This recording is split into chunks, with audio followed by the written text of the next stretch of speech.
What's up, Peoria? How you doing? I'm Marc Supreme. And I'm Chris Kaergard.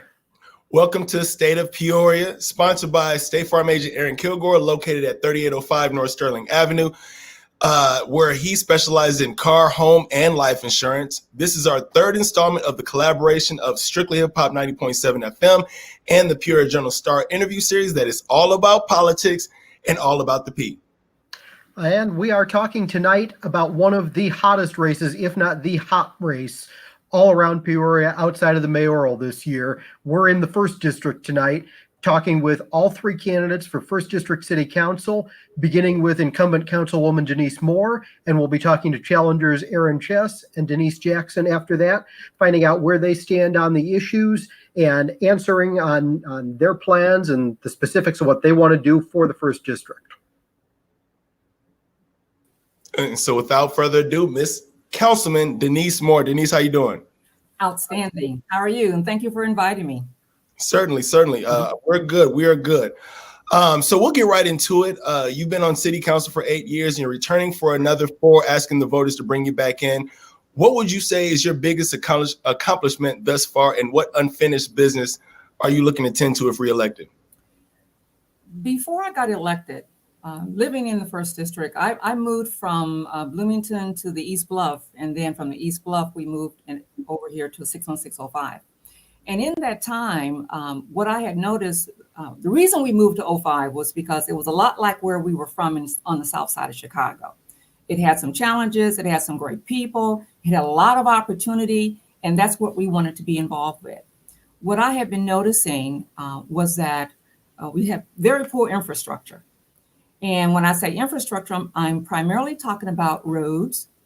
And I learned that most of the roads coming through the 1st District, especially the south side, are not owned by the city of Peoria. So that's a problem. You're talking about Lincoln, Howett, Jefferson, Adams. They're not owned by the city of Peoria. So there's not a lot we can do there. So we had infrastructure issues. We had housing issues. We had more than 1,100 homes had been vacant and abandoned. And a lot of these had been vacant and abandoned for 10, 15, 20 years. I said, that's crazy. Why is it that someone's not doing something with this? So those were the primary 2 things that I saw happening in the 1st District. And then finally, employment. The unemployment rate in the 1st District was ridiculous, especially in the African-American community. And it still is. And those are the 3 things that I'm continuing to work on and have brought some improvement to those areas. So we often hear about baby boomer generation. They talk about how the South End was a thriving part of our city, but the millennials and Gen Zers can't relate because we didn't witness it. In your estimation, how did it get to that point? What happened down there?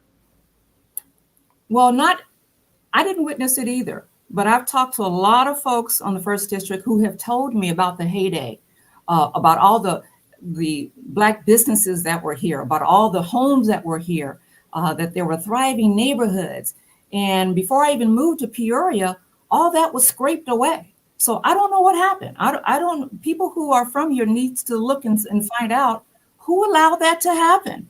And so in the last 8 years, what I have done, in fact, let's move back to 2001 when I moved to Peoria. My husband and I decided to make an investment where we felt we were most needed. And that's over here on 05. So what I've heard was that there were a lot of businesses along Western. You don't see that now, and you see it coming back.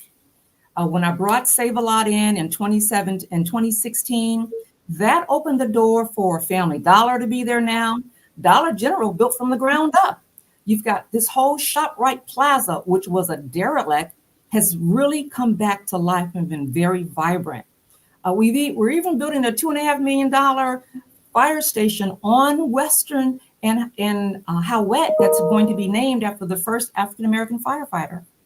And let's not forget Western itself, $12 million of investment. And so, yes, if I had a business on Western 30 years ago and I watched this city do nothing, and 20 years ago do nothing, and people are leaving that area, it would make me wonder, would I have moved my business also? And having been in businesses and started 2 radio stations, I think I know what it takes to generate interest in businesses to come back. When you saw Save a Lot, you saw a lot of things come back to Western that had not been there prior to my being in office. So that, I think, is what's going to bring those people back to the South Side, to the First District, because we have to remember, the First District is not just the South Side. The First District is North Valley, it's the downtown, it's the warehouse district. And if we're getting singly focused on just one area of town to the exclusion of the other part of the district, then that's not going to come off so well. We all need to work together to make this thing work. It's not Denise that's making this happen. Make no mistake. It's not me. It's not my plan. It's not my proposal. I'm listening to what you are telling me that you want. And you have told me you want better infrastructure. You have told me you want some of these derelict houses off the map. You have told me you want more people moving back in. And that is what is happening. I am the only person from the state of Illinois that was invited to Washington, D.C. to serve on the housing task force. Now that says something, because they saw that here in Peoria, I was making some changes behind the scenes. Now remember this, when you have 1,100 vacant houses and you take down 10 or 20 or 50, you won't even notice it. People don't even notice that there have been more than 300 houses taken down because there's so many. And so what we're trying to do is in a collaborative effort, bring those vacant houses, take them down. You have a plot of land now that you can give to a developer on the provision that they bring something to the community. We have vacant lots now that we would give to someone who lives next door to a vacant house. If you want a vacant property, or a vacant lot next to the house that you own in the First District, we can do that for you. In fact, anywhere in the city of Peoria, we'll give it to you just so somebody's taking care of it. And so to your question about the neglect that has occurred over 30, 40, 50 years, I wasn't here, but I'm here now.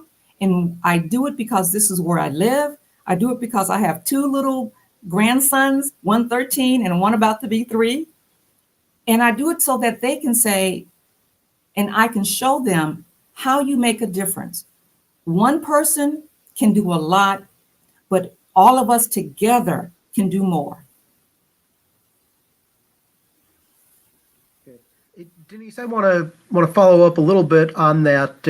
I think it's certainly fair to say that the needs on the south side and up in the valley, whether it's road and sidewalk repairs, whether it's business development, whether it's dealing with vacant properties, are greater there than in some other parts of the city. But at the same time, whoever is elected, whether it's you or one of the challengers, is going to have 4 other district council people who's trying to get projects done. And on things like roads, they might have a strong case to make for getting their piece of the pie. How do you successfully work with 10 other colleagues to get the most resources for the First District? Because I think that's a big priority, knowing how those resources are going to come to the district that really seems to need the most attention with those resources. Well, let me tell you how I got Western accomplished. So you're talking about just about $12 million that most of that is coming from the state. What I did my homework. And I always do my homework when I present something to council. By the time I start talking about something, I've researched this 9 ways to Sunday. And so you are right. You're only 1 vote.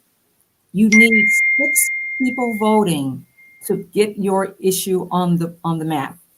What I was able to successfully demonstrate by our own city public works records, I asked them to pull the records on Western to let me know how long it had been since any major improvement had happened on Western.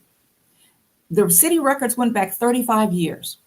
And they came back and said in 35 years, long before I came to Peoria, in 35 years, there had been no major improvement on Western. And talking at the SCUC meeting to Lavetta Ricca, she told me, no, that's not right, Denise. I've been here and it's been at least more than 50 years. And so listening to the community, knowing that this is an issue, and just walking down the sidewalk, you can see for yourself. So I put that on the list. I made the case to council that this was necessary, I was able to show them our own records that said we've not done anything. And they agreed to move forward in putting Western on the list. And Western has been on the list for about, I think about 3 years. And now it's our turn. Other projects have happened before us. Of course they have. You know why? Because somebody put them on the list. Ours is on the list now. I'll give you one other example if I can. I was approached by Carl Cannon back in 2017 after I got elected to the second term. And he said, it was raining. He said, Denise, you need to come down here, down to Tree Wind. I said, well, what's going on? He was talking about how it was raining, how that street, Folkers, used to get so full of water that by the time the kids got off the bus and walked into the school building, they had wet feet, their socks were wet, and now they have to sit there all day like that. I went down there. I had been down there many times, but apparently not in a torrential rainstorm. And I could not believe what I was seeing. So in 2017, I petitioned the council with that information, and it helped that the Journal Star had done an article on the class of 2001, I believe it was, who had, from Tree Wind, who had petitioned the council back in 2001 to do something about that street. And it was never done. Once I became aware of it, 9 months later, by the time the kids went back to school in 2017, they had a beautiful street. There was a proper entrance to the school to the Tree Wind School. It's gorgeous over there now. Now, when they get off the bus, there is no water pooling that they're stepping in. It looks like it's someplace somebody is proud to go, to a school they're proud to be at, a street they're proud to be on. That's how you do it. You have to do your homework. You can't come up and say, well, doggone it, it hasn't happened in all this time and you need to get it done. And they look at you and okay. And then they go on to the next thing because you haven't proved anything. You're gonna have to do your homework. City council meetings are 3 to 4 to 6 hours long sometimes. But guess what? That's only part of the work. If you're not spending at least 20 hours a week doing work before you go to a council meeting, then you're not doing your job. Okay. That's how I get people to buy in. I do the homework, I show the case, I make the case. Okay. I want to ask you too, you mentioned earlier on in the conversation, the warehouse district as one of the examples of a place in the first district. And certainly it's one that definitely can be bragged on the improvements there over the last 10 or 12 years in the warehouse district. What's the plan to get that success, whether we're talking residential, whether we're talking business development, to get that success there to start to come into the neighborhoods that are nearby? Because I think there's some frustration, like it's a world apart from the rest of the South End, the more traditional part of the South End. So what's the plan there? That's an excellent question, because it gives me the opportunity to let everyone know the monies you see spent in the warehouse district in the downtown, the monies you see being spent on development in the North Valley, that's not city money for the most part. Most of the city may go into what's called a redevelopment agreement, whereby for a period of years, you put your money in first, and as you're paying your taxes over years, we may forgive some of that because you put in big dollars. So the money you see going in the warehouse district, that's not the city money.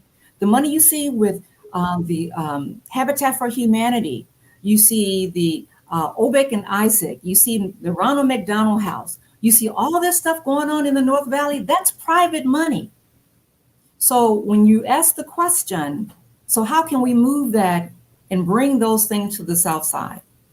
You do it by improving your infrastructure. So once you have a Western Avenue, in fact, some of it's already happening, Western Avenue is going to be beautiful. It's going to be absolutely gorgeous.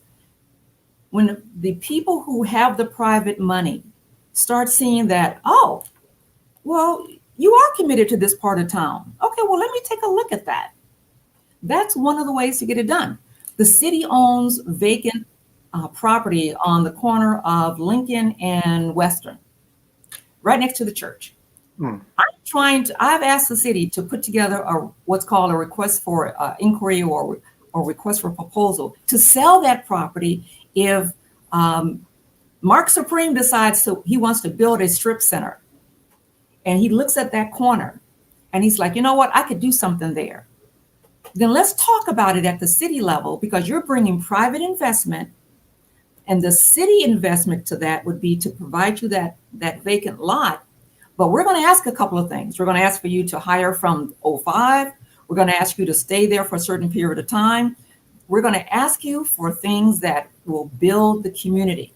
And so the thing that you need to take from this conversation is that that's not city money. That's private money.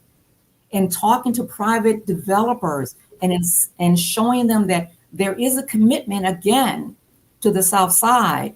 That's how you bring what's happening in the North Valley, what's happening in the warehouse district to the South Side. And is there, just to follow up, is there a specific plan for areas that we're prioritizing doing that, growing off of the warehouse district, growing off of Western Avenue? Is there a specific plan I can look at and see, here's where the city is targeting that they want to get 5 new businesses or 5 private developers in within the next 2 years? So what I'm holding up in front of you is called the South Village Revitalization, MacArthur Corridor Comprehensive Plan, and South Village Implementation Plan. This was completed back in 2019 at my request. We found monies to get this done. We brought in a bunch of Black architects who spent the whole summer here, Black architectural students led by a Black architectural firm, to look at this area, because that's exactly what we needed. There's a major company here in town that I won't mention who said, yeah, we'd like to help you out, but you don't have a plan. We have a plan. This plan was not only presented to the city council, it was presented several times at the SCUC meeting. You must have been there, you're shaking your head. It is on the City of Peoria's website. It is no secret. Out of this plan, what we're working on right now is on MacArthur Highway. Before COVID, in early spring of 2020, the plan as presented in here, that was presented in 2019, was to start developing housing. There are 2 blocks on MacArthur Highway that the city owns the land. When you have site control, you're better able to do some things when you have site control. The city owns 2 full blocks off of MacArthur Highway. And in this plan, we talked about what we can do there. We even show architectural renderings of different kinds of housing units that can be done there. Did you know that the Kingdom Temple Church of God in Christ on MacArthur Highway is about to add a $2 million congregation center, a fellowship hall? The building they're in now is going to be their fellowship hall.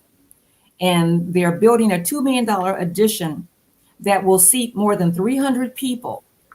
And the only reason they haven't started on that was because of COVID. That's something I've been talking to them about for years. Private money, city's not doing anything, so it's not like I need to come out and keep talking about it, because that's a private investment. But I've talked to them about, if we get some houses built, you think you have some people in your congregation that might be interested in those houses? I've talked to the school district years ago about utilizing some of those houses. If we get some houses built, bringing in Black teachers to live in 05 to teach our children. And so that is part of what the plan is. This didn't happen overnight. These things happen because you build relationships along the way, just like the relationship I built in Washington, D.C. when I was gone there for the Affordable Housing Conference. You build relationships with people inside the city and outside the city. You develop your plan. You bring in corporations who would like to donate to those plans. But here's the thing. This is all private investment. This is not city money. And that's the only way, well, let me rephrase that. That's one of the ways that we can make it happen for ourselves. We can't sit around on our hands waiting for the city to make it happen for us. Because if you're going to do that, you're going to be left behind. I've always said that we need to get up. You can't pull yourself up by your bootstraps if you don't have boots or straps. And so you need to stop waiting for somebody to do it for yourself and get it done. I used to tell my daughter, well, she's going to be mad when I tell you her age. She's 42. Don't tell her I told you. But when she was a teenager, she used to lay in the bed, and I said, you need to get up and get some stuff done. She was looking for a job, and I would tell her, no one's going to come knocking on the door saying, oh, hey, we have a job for you. You want this job? You get up off your butt, you go out there, and you pound the pavement until you make it happen. I wouldn't be sitting here today if I didn't have 2 jobs and go to school part-time to get my degree. That's how I got it done. I was a single mom. I kicked my first husband to the curb because he decided, that he was Muhammad Ali, and I was everybody Muhammad Ali ever beat up. Well, after you've been, going through that, I wasn't a victim. Don't claim to be a victim, because let's just say he left the house and he wasn't feeling too well when he left the house, because I will not be a victim. So I went to school part-time and I worked 2 jobs and I got it done. I tell people, if you're familiar with the soap opera, not soap opera, but the sitcom, A Different World. And it was about a Black colleges where kids were going there. And there was a character named Jaleesa. When I was going to Illinois State University, they used to call me Jaleesa because I shared a dorm room with 3 other students. And I was what they called a returning adult. I was 29 years old when I went back to college and stayed in the dorm. And my daughter was being raised by her grandparents so I could get it done. But that is what is necessary. Stop waiting for other people to get it done. Now, other people can help, and they want to help, and they will help. But as I said to my daughter, if people see you working, they'll help you. But if you're sitting there with your hand stuck out, they won't. So you brought up a ton of questions, neither of which I wrote down, but we're going to address them real quick. Okay. So a lot of people are looking for the city to, reinvigorate the South Side. That's what they're looking for all the District 1 candidates to do. That's what, they expect you to do and anybody else that is elected behind you. But so would you suggest that a lot of the blight, a lot of the struggle within the 1st District rests on the shoulders of those that live there as opposed to the city? I wouldn't. I think I know what you're asking. And no, I wouldn't say that. Let me say, you're not saying anything that nobody else hasn't said before, but I'm just trying to gauge your perspective. Wrong or right, left or right, up or down. Just like, okay, is it like the city is doing what it can with the resources it's given, but we also have to make sure that the people, the citizens that live within the 1st District are doing their share too, and maybe the city doesn't feel like it's being met halfway with the citizens that live? Oh, no. Let me tell you something. When I moved to 05, I didn't think the city was doing enough. In fact, I didn't think the city was doing much at all.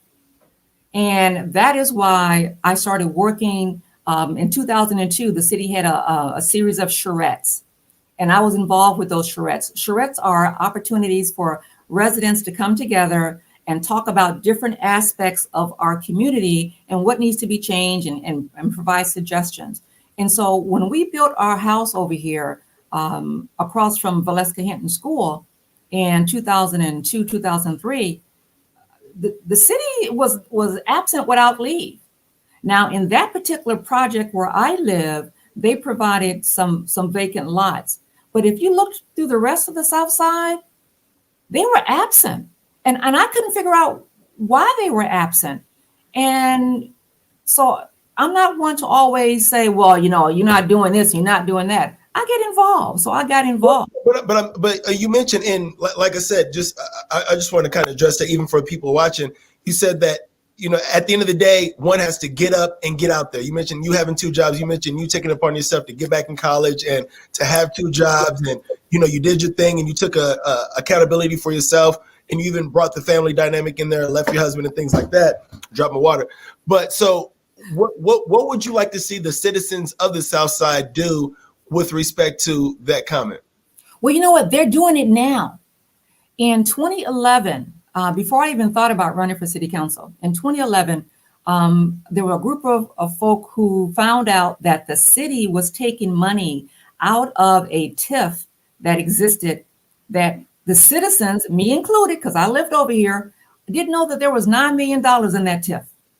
And they were taking money out of that TIF. Chris is smiling because he remembers. Mm-hmm. They were taking money out of that TIF to give to the Pure Marquette project. So that's 2011. When that group, I think that was the point when I saw folks on the South Side said, hold up, wait a minute. This is not going to happen. And from that point on, it was like the veil was lifted. And ever since then, there's been a strong push that I have seen. There has always been a push by individuals since I've lived on the South Side. But it seemed like in 2011, that coalesced to a group of people who said, no, we're not going to let this happen anymore. And so to your point, the city has a responsibility to take care of its residents. You pay taxes for us to do just that. You deserve to have those taxes come back to your community to improve your community. If it is not coming back to your community and you sit on your hands and say nothing, there's a problem. But now that people have started talking about it, I believe there are more people excited about this race, as you both have indicated earlier, than in the last two races. And that's a wonderful thing, because we need to always question and keep in check those people who have our money in their checkbook. So I hate to belabor the topic, but do you feel like, when you mentioned that you can, and when you mentioned that the citizens, regardless of district, can't sit back and wait on the city, what have you seen that would suggest that some people may have been doing that? And what do you suggest that people need to do from a citizen standpoint, a community standpoint, that the city just can't, do for them, I guess? Well, so here's the thing. I think where you're going is that when you are in another part of town and you have a job that pays you real money, or you have a business that pays you real money, of course you have the wherewithal. Here in the first district, and particularly on the South Side, that opportunity has not presented itself. We've not presented the citizens of the South Side with the opportunity to get a real livable wage job. I'm not talking about, something that's less than $15 an hour. And $15 an hour, if you want to buy a house, you can make $15 an hour and your wife can make $15 an hour, and that may still be a problem. And so the city, in my opinion, has not done enough to provide the resources to provide proper training and certifications in IT, for example, to allow individuals to make the wage, to have the money to do what they need to do. So no, I'm not suggesting that people on the South Side are sitting on their hands. I'm not suggesting that at all. What I'm suggesting is that the city can do better in providing the resources. Businesses and organizations can do better in providing the resources. Let me give you one example. And forgive me because it's a self-serving example. I started the Minority Business Development Center. And here we provide training for business development that is being sponsored by the local community action agency. So what that says is that if you're at a certain income level, you can come here and get that training and not pay a dime.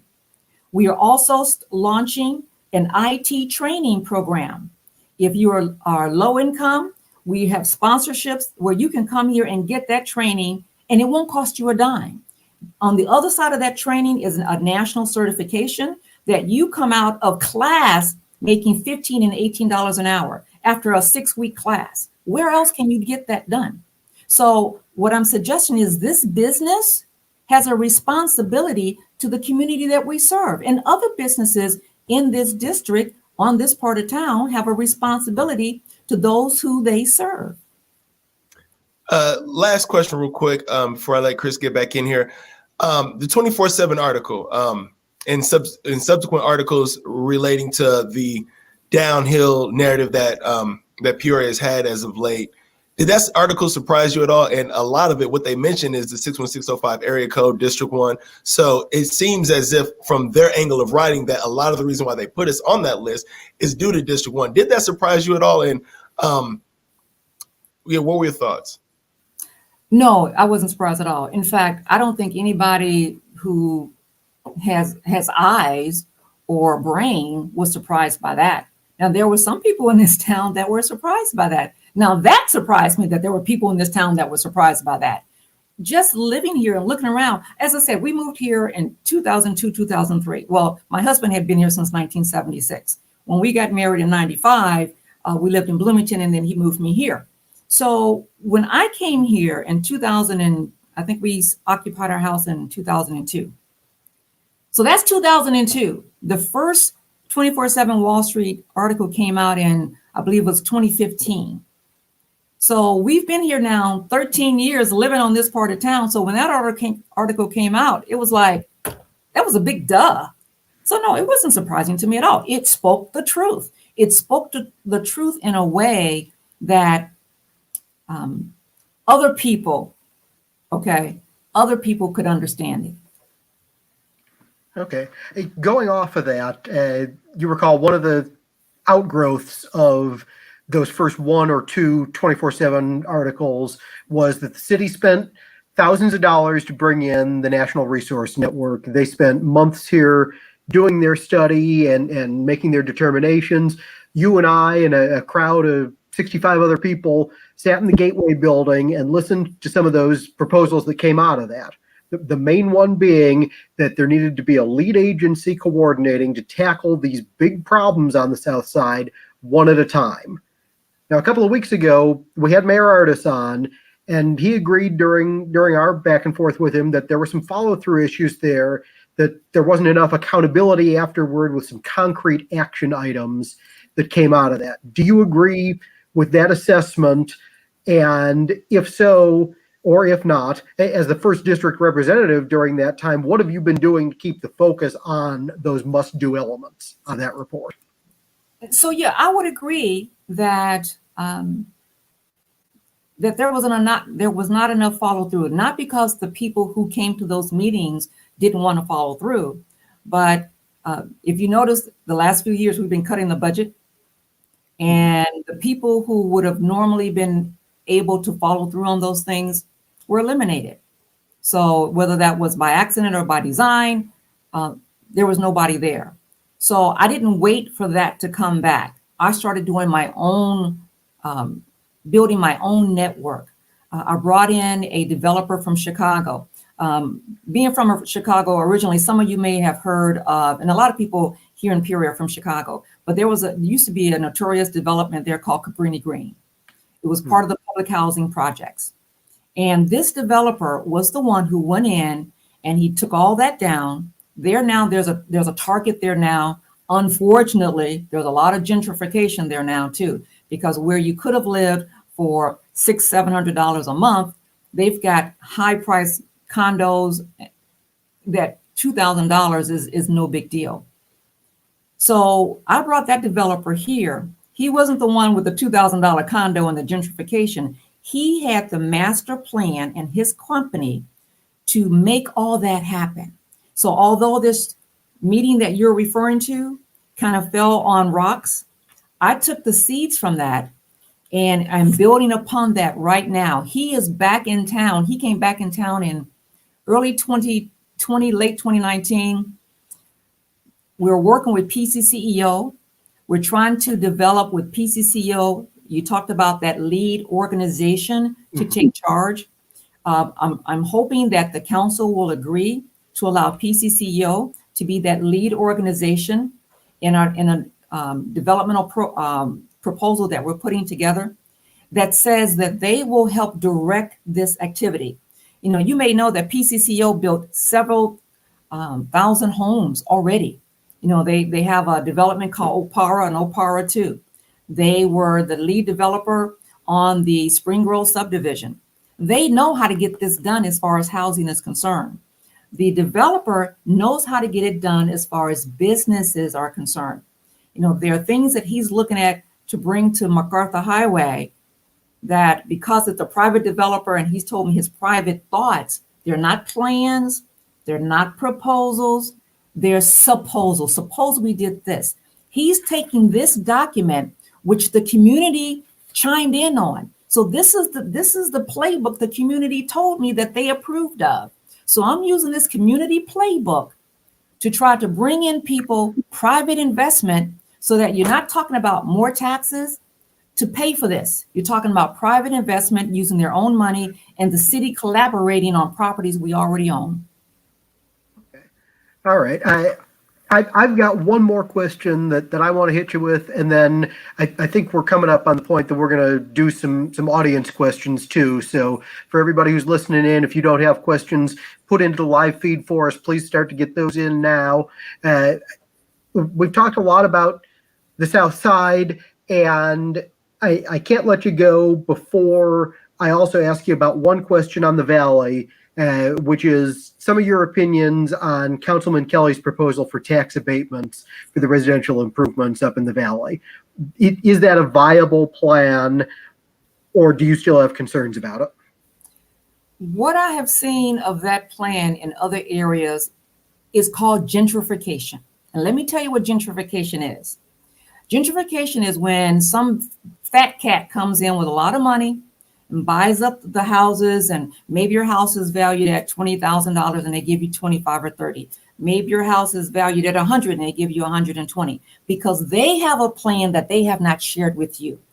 One of the things I've asked Councilman Kelly, and I've not gotten a sufficient response, is who's in the wings waiting for this to be approved, to come in and scrape the North Valley, certain sections of the North Valley, and bring in these high-priced condos, and then people can't live there the way they live there now. So my concern with that is that two things. One, part of it is you're removing properties that are part of the East Village Growth Cell TIF, where right now those people in those properties can right now go and get money out of the TIF to improve their properties.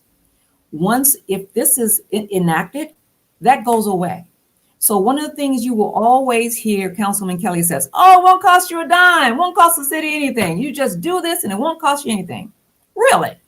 When was the last time you went and bought something or signed up for something that didn't cost you something? Read the fine print. It hasn't happened in the state of Illinois for decades. The examples he points to are in other states, and other states and Illinois are two different places.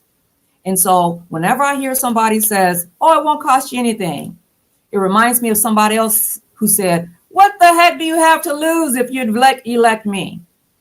I'm not falling for it. I was born at night, but it wasn't last night, and I'm not falling for that.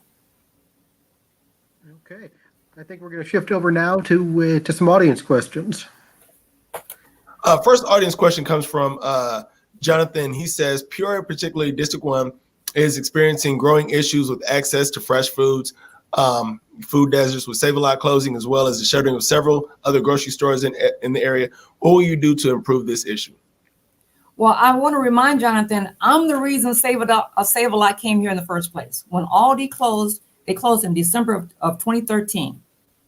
And from that point forward, I had city staff to talk to every grocer in the region.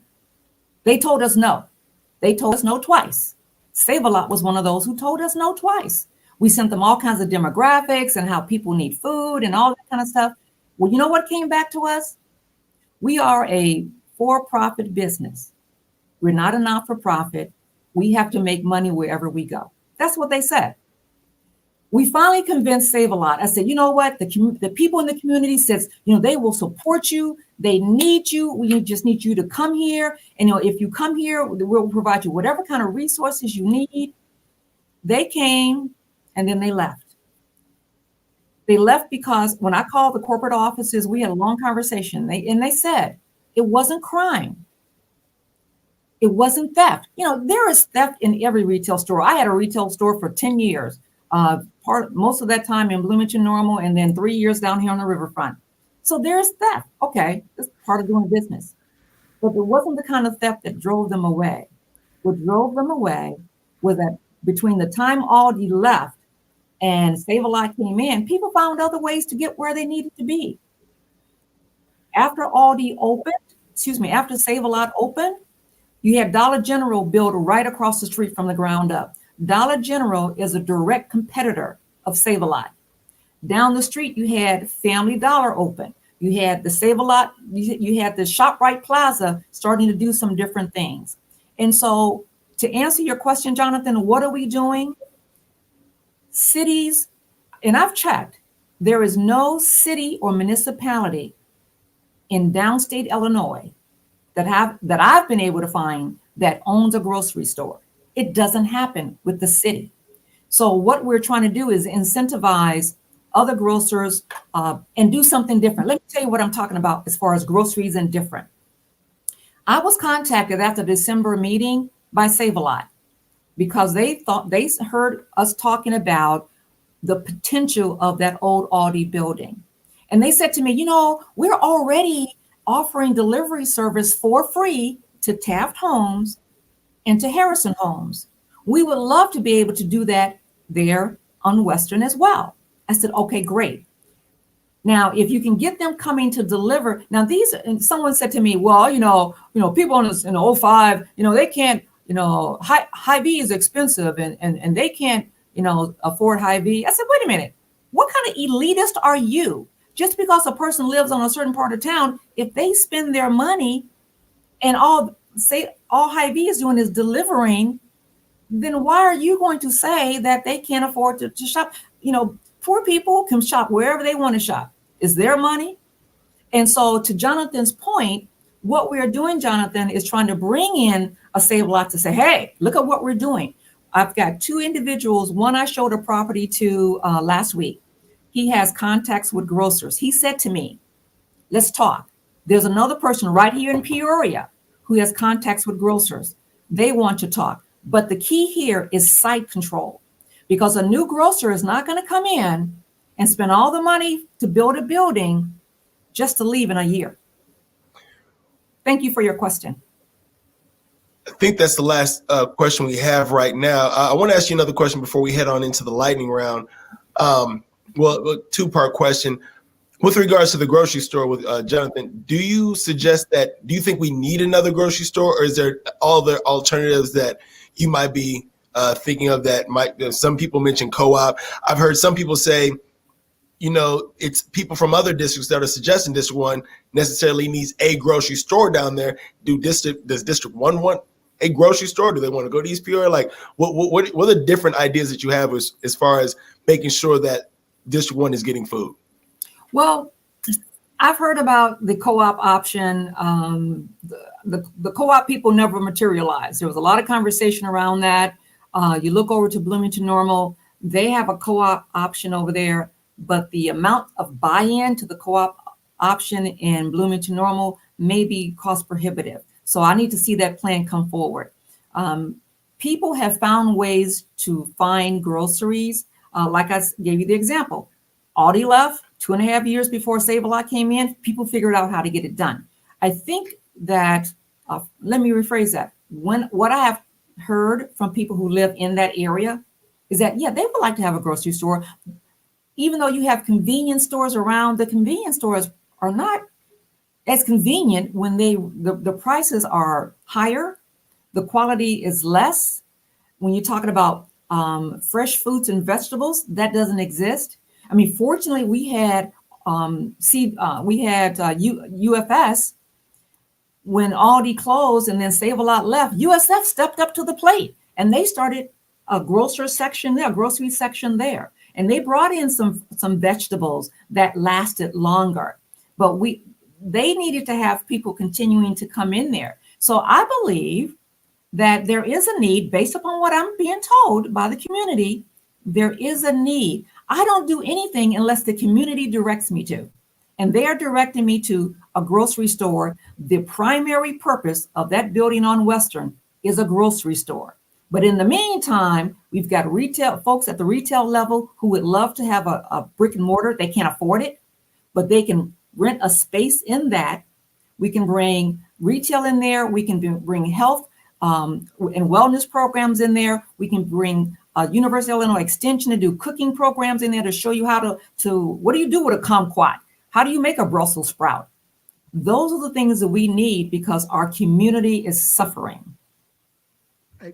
Before we get to the lightning round, I want to follow up on that real quickly to clarify you say the primary use of that spot on Western is a grocery store.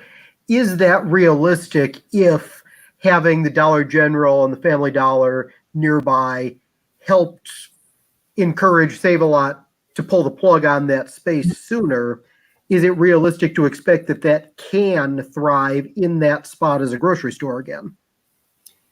Your question suggests, is it realistic to tell the people of the South Side that they don't deserve to have a grocery store? And I think it is realistic to provide the folks. That's not what I'm suggesting in the slightest.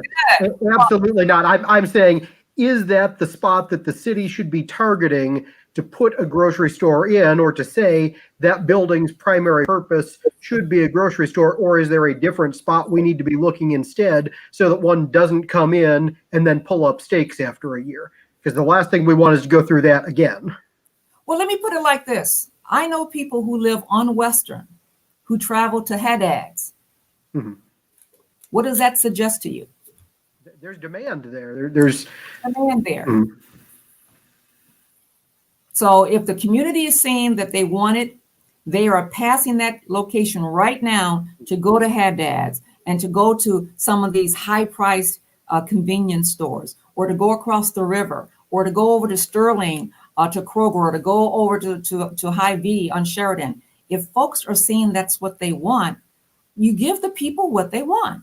They put me here to give them what they want. I listen to them, and I put together a plan to give them what they want. Okay, well, we got to get to the lightning round because we do have follow-up candidates that we have to get to. Sure. Me and Chris could go all night. Easy. So what this is going to be is a series of questions where you're going to answer rapid fire, either or quick answer. Okay. You ready? I'm going to give you a minute and 26 seconds. I feel like we should be able to do it in that time. So we're going to see. All right. The beach or the mountains? The beach, of course. Apple or Android? Apple. Old Mall or New Mall? Ooh, Old Mall. Western or MacArthur? I can't take a choice. No, I won't do that. Heels or sneakers? Sneakers. A Different World or Family Matters? A Different World. Mariah Carey or Janet Jackson? Oh, Janet, what have you done for me lately? Wine or whiskey? I don't drink. Favorite local restaurant? Ooh, oh, Smoking Pit. Avanti's or Jimmy John's? Avanti's. Math or science? Math. Red or blue? Well, I love red, but my grandson loves blue, so I'll say blue. Facebook or Instagram? Neither. Rumburgers or Herald? Oh, Rumburgers. Favorite basketball player out of Peoria? Williams, Frankie. Frankie's the guy. Who do you endorse for mayor? Who do I endorse for mayor? The person that can get the job done. You beat it by 4 seconds. And you didn't answer like 3 of them joints. So, I mean, you made it happen. You made it happen. You made it happen. Outstanding. You know how I make it happen? Because I come prepared. I always come prepared. You do your homework, you get prepared, you win the test, you pass the test. But you still don't know if you want to travel down MacArthur or Western. So you got to drive both of them. You know what I choose, but I'm asking the questions. I'm on both of those streets so much every day. It's hard. Understood. Well, look, we appreciate your time. We appreciate you pulling up and answering some questions as far as your candidacy for re-election. You know what? I've put in a lot of work. Go to my website, www.more4peoria.com. Don't listen to me. Check whatever somebody tells you, check it. Don't lean on what they say. You check it. Because too much in this society, we've gone on, well, my friend says such a thing. Well, does your friend really know, or does your friend really just making this stuff up? So if I would leave one last word with your listeners, I would say, trust but verify. People can say anything they want. My record is an open book. I am easy to find, and my record is an open book. I hope you decide to check me out, because I put in the work for you, and I plan to continue that as long as you let me. Okay. Excellent. Thank you, City Councilwoman Denise Moore. And we are going to, in a moment here, bring on Aaron Chess, who is making his second run for city council, this time running for 1st District. Aaron, thank you for coming in tonight. Hey, everybody. Thank you guys for having me. I really appreciate it. Mr. Chess. So you're becoming a familiar face in politics. As Chris mentioned, this is your second go-round. You ran for at-large last time, made it to the general election, but fell short. Now you're back asking voters to put you in for 1st District. Why? Yeah.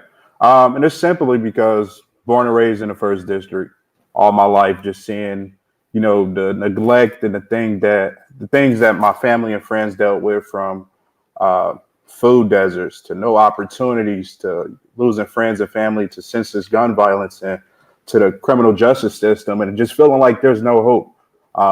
And years and years leading up, even until my run for at large, just hearing people complain about the state of our city, the conditions that it's in, and what can we do better.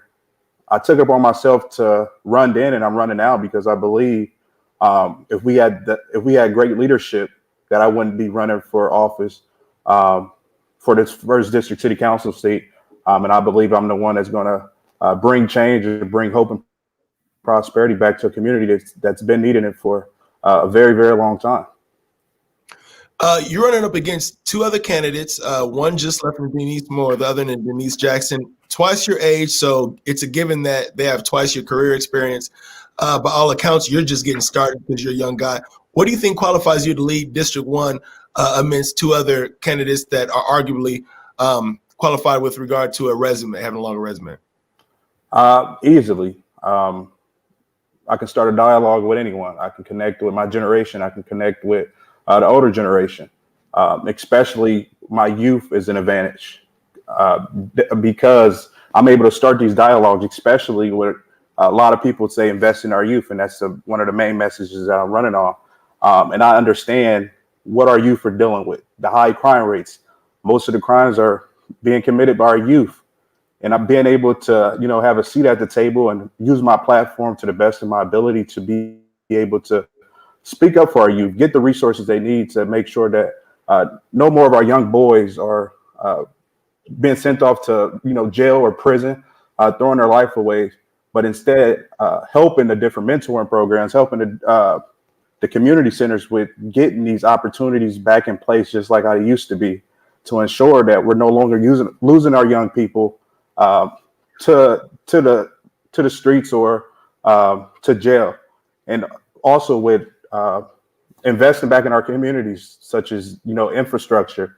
I recently just launched the Small Business Advisory Board, where I invited over 20 plus business owners from the 1st District to come and participate. And I got a lot of great feedback on that, in which we're coming up with a plan to help reshape the business side of our 1st District, to help bring jobs back, to help bring revenue back into our communities. I'm going to have more of the plans with that coming in the next coming weeks. Okay, let me start you off with this one. For me, it's a fill in the blank, but go as long as you want to explain it. What is the biggest thing Peoria City government could do immediately to help improve the South Side? I would say investing back in our communities, the 1st District, the South Side, North Valley. Along my campaign trail, I have, talked to a lot of residents, community leaders, ministers, pastors, clergies, and the number one thing they told me is that they feel as if city officials, our elected officials in City Hall, aren't transparent. And that's the reason why our communities are in the shape they are right now. And my plan, the Buy the Block initiative, it's a plan that helps with revitalizing our community. It helps with partnering with the trades unions, help with partnering with different organizations to help put our young men and women back to work, especially on the verge of graduating high school, getting those young men and women the certifications and apprenticeships needed to be able to participate in these programs to help revitalize the vacant homes that's been a problem for decades, vacant businesses that have been sitting in terrible condition that's still resalvageable, and turning those into essential centers that we can house our mom and pop shops. We can house essential services that we've been missing in our community. And especially with the Harrison School and McKinley School, 2 schools that have been closed down for a very long time. But because of the location where they're located, if it was out north, they would have been torn down. But because of the lack of representation and the neglect that the first district has faced for many years, those buildings remain standing. And it's a shame. And when I gave my announcement speech back in July 4th, I held my press conference on the steps of Harrison School, and I vowed to make sure that we will demolish those schools, demolish any vacant buildings that are no longer salvageable for our communities, because now they become a health hazard to not only the community members, but our firefighters. It's so bad. I met with representatives from the fire department to get a better understanding. If something was to happen, or a little kid or children were to run in there and there was a fire, it's so bad that the fire department couldn't even step foot in there because of how bad and decayed the building has gotten. Okay, Nate, let me follow up on that specifically with regard to the schools, because but both of those are privately owned now. So how do you either induce the owner to sell those so that they can be knocked down and the property redeveloped, or how do you otherwise go after it by way of code violations in a way that's not also going to get you, the city, sued for specifically targeting a location like that, when there's other structures that have similar difficulties that the city isn't going after? How do you do that without saying, oh, you're singling me out on this? Because that's sure to get the city sued. Well, this is an issue that I've been following prior to making my announcement for First District. And it's an issue that's currently in the courts, that's in the hearing already, to pretty much it's in court for the cities, pretty much to take ownership back from this property, because the owner, from my knowledge, he stays down in Florida, and he purchased the building for $1. And since then, it's been hard to get in contact with him. So to answer your question, we got to hold these property owners that buy plots of land and buildings and homes in the First District accountable. We can no longer allow them to just buy property and let it decay, because it just makes our neighborhood looks bad, make them look horrible. And it's bad to the point when you want to attract businesses to come and locate in your area, because it's just like the broken window theory. If your surrounding areas are horrible, why would a Kroger's or Aldi's or a big franchise grocery store want to move back? It all starts with rebuilding our infrastructure from the bottom up.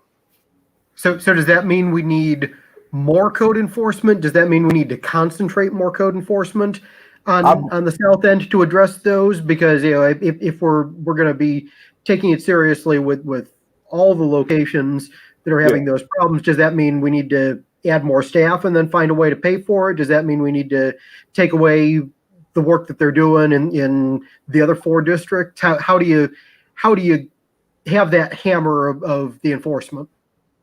Yeah, I believe we need more code enforcement. In the last couple months, I've sat down with various members of the city council, heads of different departments around the city, and I've brought this topic to head on, brought it to the table, and I said, it's not coming from me, it's coming from the constituents who are frustrated, that live in these surrounding areas, that they're tired of seeing this. And because of the lack of transparency from the incumbent that we have, they're frustrated. They don't know who to talk to. And I want to work with them, doing whatever we can to ensure that we can make sure we're holding these accountable. So be it that we have stricter code violations to ensure that our community is going to look better and not look like a third world country. So be it. And I promise my constituents, and that's something that I'm going to fight very hard for. It seems like a lot of people in the First District, or just in the city in general, even the people that write about Peoria and they target the First District, there seems to be some impatience there, maybe, with regard to getting things done. What would you say is the most doable, shovel-ready thing that can be done on the South Side that hasn't been done, that is a part of your agenda? I'll say we talk about the food desert crisis. There's already a great program in place called Peoria Grown. A great group of volunteers that's putting in place a mobile market. Well, this last summer and last year, they put together a mobile market where they visit areas such as the Taft home, Harrison homes, and majority communities, the communities in poverty-stricken areas, and they deliver nutritious food to these families, especially to our elderly community residents who don't have time to, wait 2 hours on a bus or take that 2 hour bus ride. So to answer your question, I'll say investing in programs like this that are already have the game plan, and making sure that we're able to get food to these families that are in need and, don't want to have their children eating at liquor stores, candy bars and chips every night, but instead providing that safe, nutritious option. So definitely investing in programs like that. With regard to the grocery store, and you mentioned the mobile units, do you think that a brick and mortar grocery store is what's needed on the South End, or do you think there should be some alternatives that can be done to be a permanent fix to what people are calling the food desert down there? Yeah, I say right now, and I tell a lot of people this, before we start looking at what big franchise grocery store we want to bring in, we got to invest in mom and pop shops. We got to encourage residents, because there's a lot of aspiring entrepreneurs in the first district that, they have the motivation, they have the drive, but most of the time they don't have the resources, or they don't have the networking to be able to connect with possible mentors that can help open up their businesses, that could be the next mom and pop shop, that can be the source of food to feed these families. Okay. I want to ask you something that I asked the incumbent a little earlier as well, which is this. Certainly that there's a lot of needs, whether it's infrastructure repairs for road and sidewalk, business development, dealing with vacant properties or dilapidated properties. There's a lot of needs on the south side and elsewhere in the first district, and some of those needs exist greater here than in other parts of the city. But if you're elected, you've got to deal with 4 other district council people who are advocating for projects in their districts, and with an at-large council that disproportionately represents other areas of the city that aren't the South End. How do you work with them to get 6 votes together for your projects for things on the south side when they're fighting to get the same money for their projects too? Yeah. How do you convince them to go with your projects? Yeah.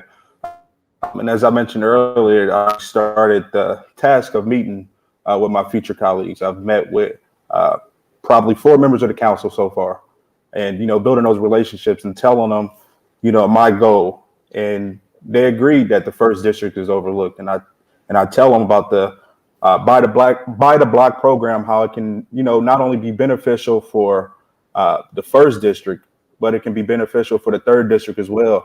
The East Bluff, where there's more of the same things, and just bringing these initiatives that I do have, and telling them, showing them that we can collaborate. We can come up with a compromise to ensure that, not only is my district being overlooked, but if you feel if your district is being overlooked too, that we're going to make sure that we are no longer having to go back to our constituents and tell them that, we can't get money for this specific program or project because it's going out to 5th district, but instead coming together, compromising on, essential needs for the citizens of Peoria. Because at the end of the day, and I'm sure every person that's serving on that council wants to see what's best for the citizens of Peoria. Okay. You've also, and I was taking a look at some of your questionnaires, you've been really critical of fees that have been hitting small businesses throughout the city, and in particular, small businesses in South Peoria. So what specific ones are you talking about there? I know the 2 largest fees that any resident of the city has to deal with are the public safety pension fee and the stormwater fee. Mm-hmm. So I assume that those are probably on your list. How would you pay for those programs otherwise? Yeah. So as I tell people, the pension fee is going to take working with our elected officials down in Springfield. That's a Springfield issue. That's something that I'm willing to work on to ensure that we can bring down how much we're paying into those fees to ensure that, you know, our citizens aren't being overtaxed. They're not having to pay all these fees, because that is what's causing a lot of our residents to relocate, especially to southern states. And we're seeing a lot of businesses leaving because of the high property taxes, and it's not good. We got the representation of not being business friendly, and just as you mentioned, I'm frustrated with the fees, especially for the small businesses, because the small businesses are the backbone of our city. We got to ensure that we're invested in them before we invest in a big corporation.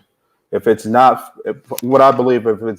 founded in Peoria or doing anything to benefit Peoria, keep revenue, then that shouldn't be our main priority. Our main priority is to support those small business owners that are sacrificing everything to be able to live their dream and, you know, bring some revenue back into their communities.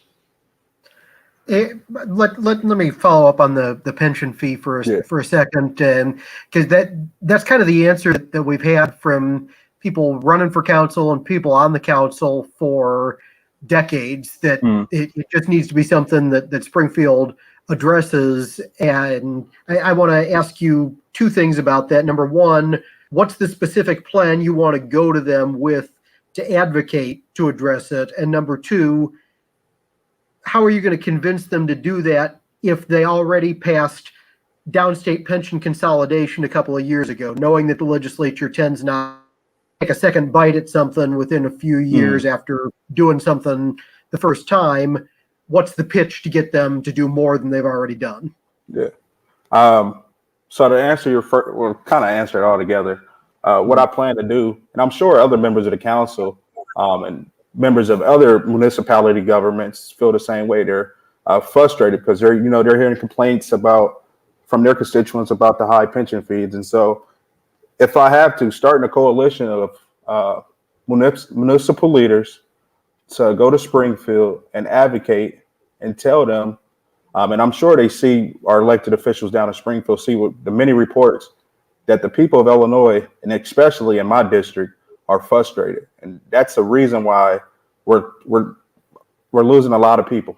And we got to ensure that we can keep our people, especially our youth, when they leave off to college. I know the question I was always asked, how can we retain those people?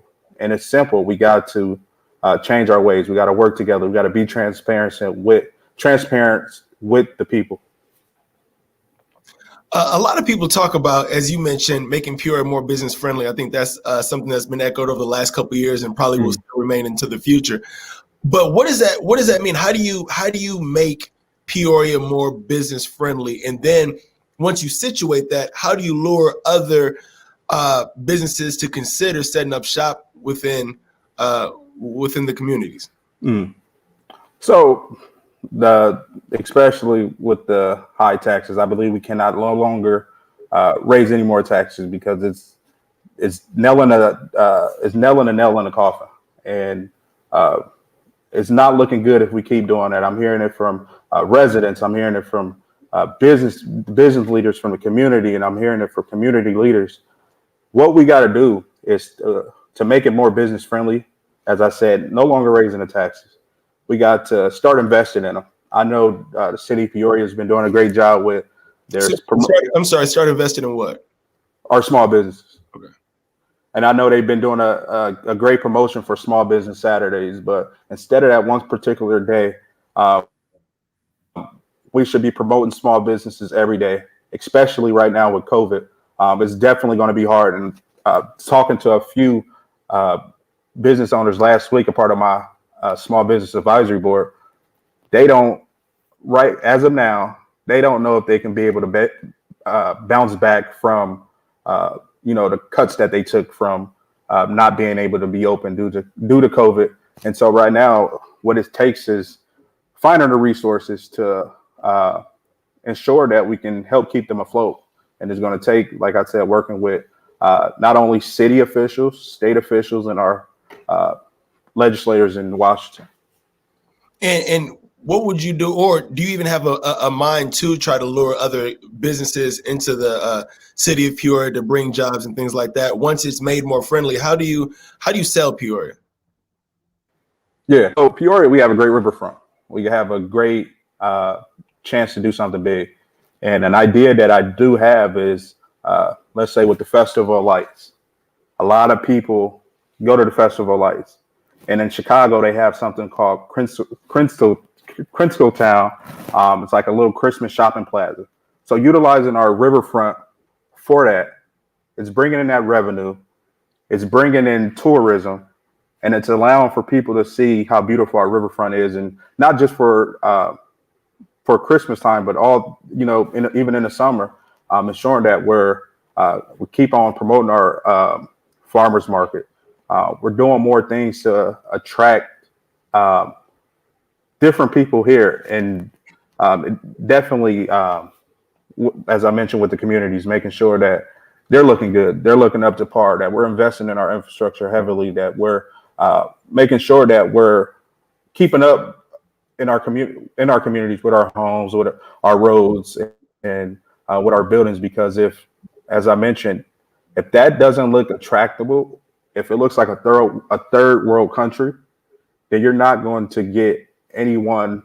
Let's say we want to get someone from out of town to try to relocate to Peoria. We got to definitely invest as a community, invest as a city back into our neighborhoods. Okay. Let me ask you about investing in some of those neighborhoods and solicit your opinions on Councilman Kelly's proposal for tax abatements on residential improvements to homes in the North Valley area. What do you think about that as a notion? Yeah, I met with Councilman Kelly actually back in September before he brought the motion to the floor on the council. And I told him that that is something that I would like to get feedback from my constituents on. And I've been doing that. A lot of people, especially on the North Valley, when I'm pushing my Buy the Block initiative to ensure that, we're going to bring hope and prosperity back into these communities, and asking them, are you familiar with the tax abatement plan that was put into store? And at this point, community members, they're eager to, want to get development going. They don't want to move. They want different attractions inside their neighborhoods. And I even told Councilman Kelly, and he told me that with his tax abatement, it would not involve relocating or gentrifying our neighborhoods, but helping with the development, similar to my Buy the Block program. And that's promoting rehabilitation to these communities that's been neglected for so long. So to your question, I'm not going to shoot it down that I wouldn't support it. It's something that I told her I want to continue to talk on, hear more about it, and just trying to ensure that, we're doing something positive for the first district. We're not running our community. We're not relocating them, but instead helping them, giving them, if we have to, helping them with the resources, the opportunities to help them grow, and not to stay in the same position that they were a year ago, but to ensure that they're growing and they're able to be successful and able to, help with this project, and either working on the developments as community members. Sorry about that. Or ensuring that, I lost my train of thought. So ensuring that, we're making our community just look fantastic, look wonderful instead of the conditions that they're in right now. But definitely pushing self-entrepreneurship. That's something that I'm pushing. Self-financial literacy, helping the community members, especially in the Black community. A lot of, our people aren't familiar with how to establish credit, how to do these certain things.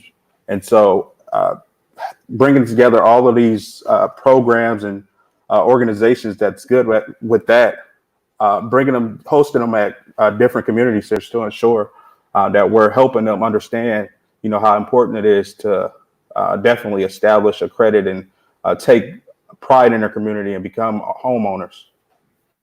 Okay. Let me ask you too about an area of town that we haven't really talked about that's in the first district, which is the downtown area. And I want to ask you about a specific area there that deals with some of these same issues that we've touched on elsewhere, both business development, dealing with a blighted area that's got code problems to it. And, you may have guessed by now I'm talking about the Madison Theater downtown. Yeah.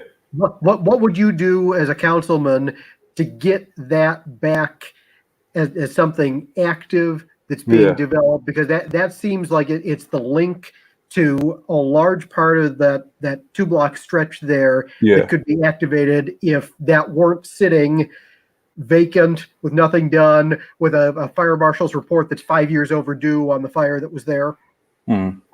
Yeah, that's a great question. I actually met with Mayor Artis last week, and we talked about the Madison Theater. We talked about how downtown used to be, and I was telling them how, I'm not sure if you guys seen it, there was a video on Facebook.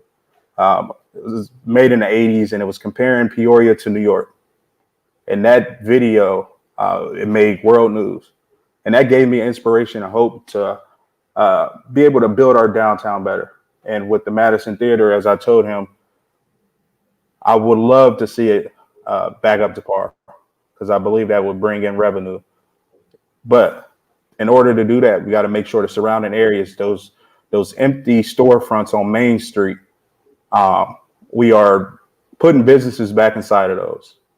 Peoria, the downtown, that strip area can be a big nightlife, especially for our youth, especially for the citizens of Peoria.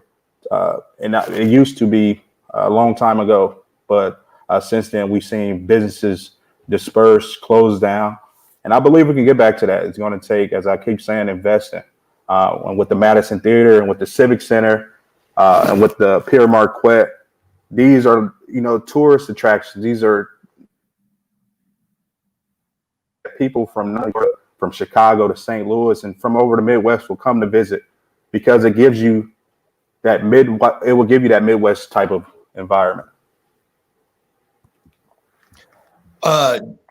Letting everybody know also, we're going to get to some audience questions shortly. So if you have some questions, I see them starting to populate. If you have any questions, please shoot them in the comments, and we are definitely going to address all of them with Aaron Chess.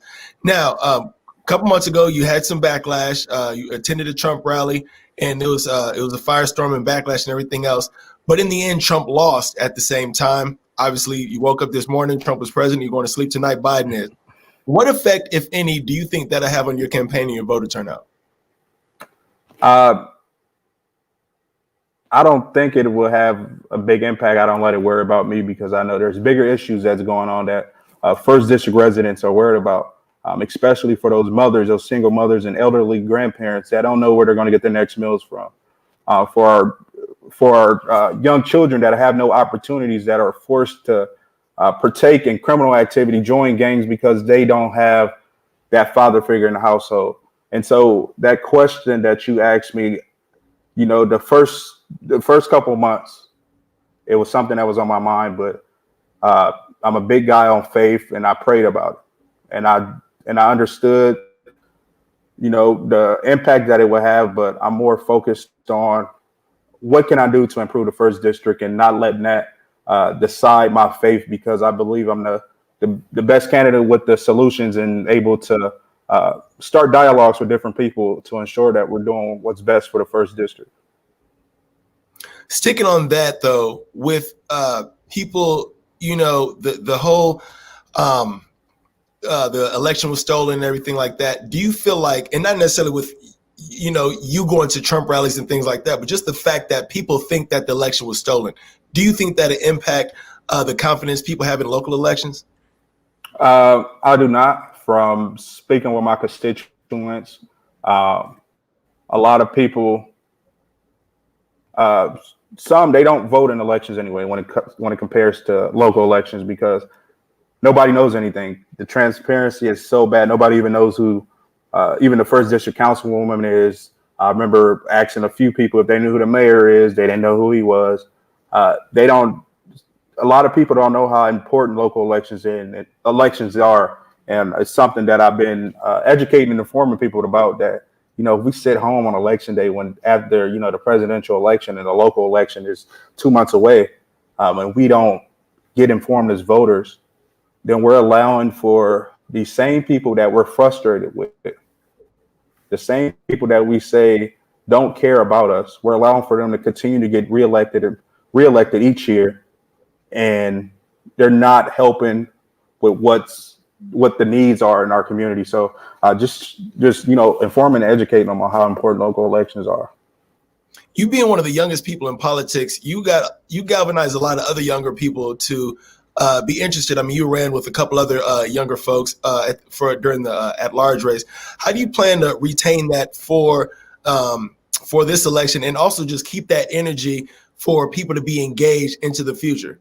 Yeah, I was excited when I heard that my two fellow candidates that I ran with, Andre and Peter, were running again. It's this time for district races. But to be able to help motivate and inspire our younger generation to take part in politics, that was, a goal of mine when getting started and testing my foot in the water with that large, is to ensure that no matter where you come from, no matter what your financial background is, no matter what you've done, if you don't have, the recognition or name recognition, still put yourself out there to ensure that if you're passionate about, running for public office, getting informed on the issues. What issues are you concerned about? What issues do you believe that you can advocate for and help change how things are done in this city? And guys that I mentor, and I told them the same thing, is that know why you're getting into politics, know why you're doing it. Don't do it for the perks, but do it. And that's where we, especially in politics, where a lot of people become self-ambitious because they're only doing it for personal greed. And I tell them that if you do that, then you're not getting into politics for the right reason. You're not doing it as a natural born leader. You're doing it for the perks or the advantages of being in that seat or that office. But you got to really be true to yourself. You got to know your passion for doing it. You got to know that you're gonna hit a couple bumps in the road. You're going to, not going to win every election. And I use my experience with my at-large and tell them, I ran on a $300 budget campaign. I really didn't have no support, and it was a miracle that I made it to past the primary. And I just tell them that however hard you work, that is going to determine how far you're going to get if you're really passionate about doing that. Let me turn to some of the questions that we've got in here, and I want to ask you first, what are the names of the council members? Who is it that you've talked to and turned to for advice and input already? Who's serving on the council? Yeah, I talked to Councilmember Euler. I talked to Councilmember Kelly. I talked to Councilmember Rodriguez, Councilmember Monalago, and I'm still reaching out to different council members. Hopefully, I can get it wrapped up by ASAP, and just to get feedback when I'm in the meetings with these council members. I'm coming to them as a fresh candidate, like how they once were, and I ask them, what did you do? What can I do different to ensure that I'm doing what's best for my constituents, and not just being another guy that's just running for office just to get his name out there, but instead showing the people that I'm truly passionate about it. And also, as I mentioned, met with the mayor, asked everyone these same questions about what can I do, or what's the advice you're giving me? What can I give down? What to the younger people that are asking me these same questions that I'm inspired to someday run for city council or any other office, to ensure that they're in it for the right reason and I'm in it for the right reason, and just getting information too on city history, on different budgets and things to better help my understanding for when I'm speaking on different issues. Okay. And how do you plan to use having grown up in the first district to your advantage in the campaign? Yeah. So growing up on the South Side, I'm passionate about my story with not having a father figure in the home that pretty much molded me into the man I am, and losing my sister to gun violence, and just seeing all of these things happening, and it's like a repeated cycle for everyone, and just feeling like nobody cares about you. But using this as motivation to overcome your obstacles and to ensure that whatever I do in life, I'm taking my road, the journey all the way to the top. This is a part of my American dream. No matter what happens, I want to, at the end of the day, inspire not just Blacks, but whites, Hispanic, Asians that are growing up in the same, situation as me across this country and even in Peoria, to ensure that we're all in this together. No matter where you come from, no matter the zip code, no matter if you're the poorest of the poor, you're the richest of the rich, that everyone deserves an equal opportunity to be able to live their dream, whatever that is in life, and overcoming those obstacles, and using my upbringing a part of my testimony to becoming the man I am today.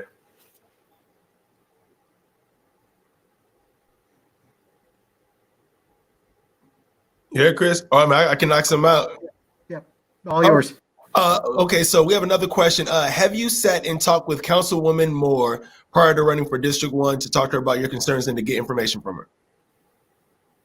Yeah, I actually met with Councilwoman Moore. It was before I, decided I wanted to run for public office, and it was to get a street sign named in honor of a late friend that was tragically killed in the earlier part of the summer. And I just felt as if, from the conversations we were having, from emails to even in person, that tone has changed. And I just didn't like the way how she was not transparent at all. But I did not talk to her about my plans to run for office. There's a $3.7 million budget shortfall. What is your thoughts on balancing that? What would you agree to cut? Yeah. And I'm still to this day looking at the budget, but looking at programs that we're not using at this moment, programs that are not issue right now, especially with COVID. So looking through the budget, looking at these programs, and pretty much cutting these programs, or and working alongside members of the council to ensure that we're doing that, and ensuring that we're not cutting our public safety, especially our fire department, because they're already short-staffed and running a tight ship with the limited number of firefighters available. So definitely, when it's time for that question with the budget shortfall, looking more into it, I don't have a definite answer about this is the program I'm going to cut, because that's not the type of person I am to tell you what you want to hear. And I'm sure, Ms. Cannon, that you heard a lot of that from people running from office and and even elected officials to tell you something that you want to hear. But I'm going to go on record and saying that that's something that I'm looking into daily and praying about, and something that when I'm having these meetings with these different elected officials, that I'm getting better insight, knowledge on, okay, this program is not needed now, so we can get away with this. But instead, making sure that we're not cutting our public safety. Asa says, I'm sure you answered this before, but I haven't seen it. How do you feel about being able to connect with being in leadership of an area that does not align with you politically? Yeah, great question. And that's the thing about leadership. A lot of people, you're going to have a lot of people that criticize you for anything you do. You're not going to win everybody over. But my motivation is ensuring, no matter what my political beliefs are, that I'm putting my constituents of the first district first. I know what the issues are and bringing the solutions, no matter if they support me or not. And just ensuring at the end of the day that we're getting the first district back up and moving again, and bringing revenue back into our community, bringing jobs, bringing opportunities for our youth, and ensuring that we're that we're going to be stable for the next 20 years and not for 2 or 3 years, but instead having a long-term goals for what I want to see done with the district. And Chris. Yeah, I think we're going to move over to the lightning round now. We're coming up on our 40 minutes to tap out. So lightning round it is. All right, cool. That's my favorite part. So, all right, look, Mr. Chess, we're going to get into the lightning round. You're familiar. Either or, rapid fire, all that good stuff. All right, you got a minute and 26 seconds. You ready? Yeah. All right, cool. Kyrie, do you keep him or trade him? Keep them. Apple, What was that? Apple or Android? Apple. Xbox or PlayStation? Xbox. Bullpen or Corey's? Bullpen. The Bentley or the Lamb? Lambo. Martin or Fresh Prince? Fresh Prince. Western or MacArthur? Western. Favorite rapper? Ooh, as of right now, I'll say Drake. Okay, the Henny or the Tron? Henny. Favorite local restaurant? Junior's Kitchen. Jordans or Yeezys? Jordans. NBA or NFL? NBA. Avantis or Jimmy John's? Avantis. Red or blue? Red. Math or science? Science. Dolph or Gotti? Dolph. I have to go with Dolph. Young Dolph. Oh man. Friday or next Friday? Friday. Twitter or Facebook? Facebook. Rumburgers or Heralds? Ron Burgers. Favorite basketball player out of the P? Howard Nathan.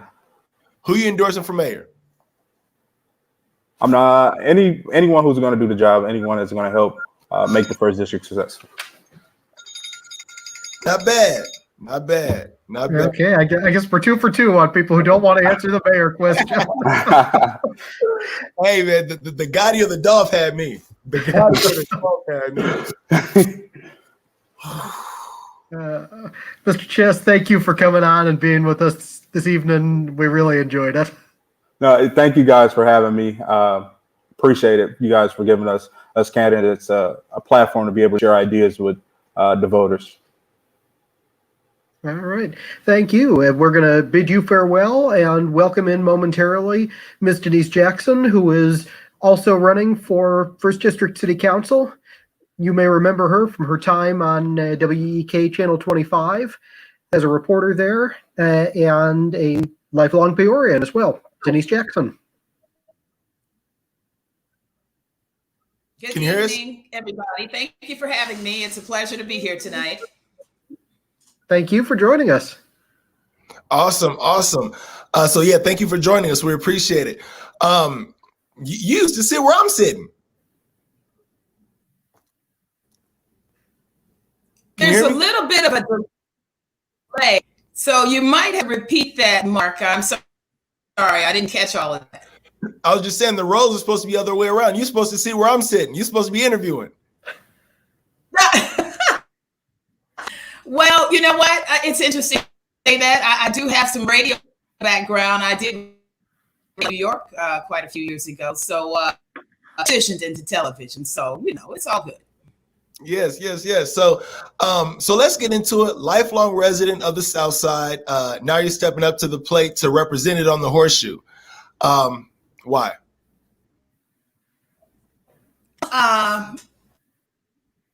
I said I am. I was born and bred here. Lived here all of my life, with the exception of 7 years when I moved to upstate, start my journalism career, and came back in. I love my. Actually, love the South Side. When my parents.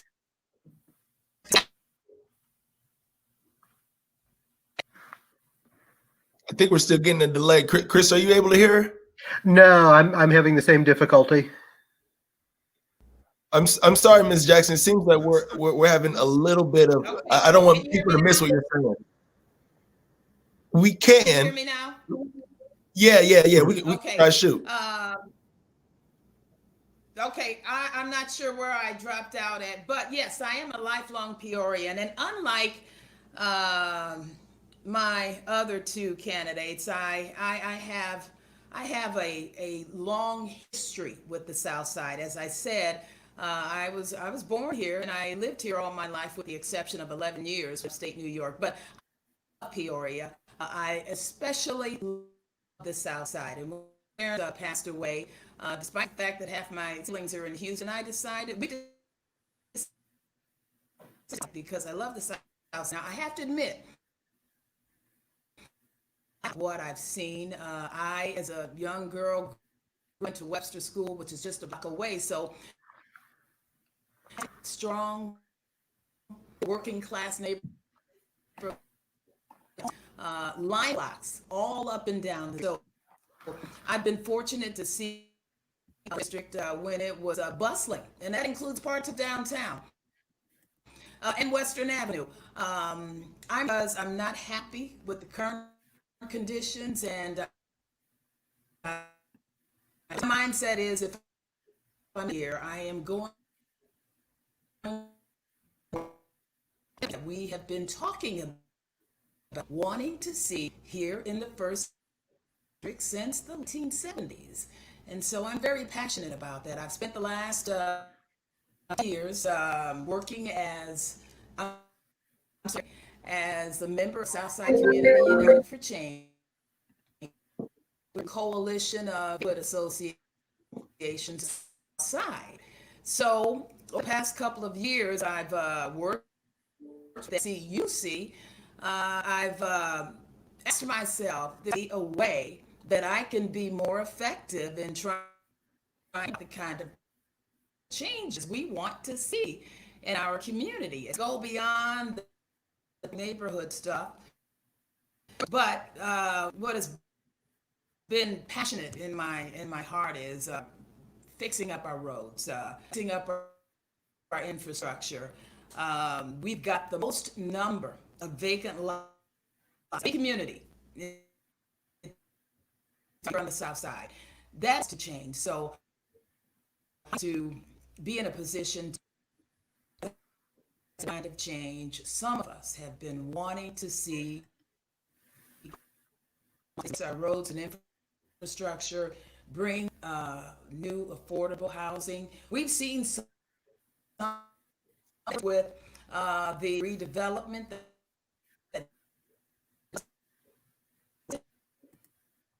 private investors come and put in condos, apartments, and lofts, and then some of that most extended over to the beautiful homes down Monroe and Madison Street. I've been talking to lots of people down there, and the result of that redevelopment, there's more than like 40 in that, and the community has totally turned around compared to what's like over the past 10 years. So now it is time to bring some of that redevelopment to the other side of the first, and that has to happen most South Side. So I would like to, the magnitude of the problem has become so severe. I think we really seek federal dollars to do what we need.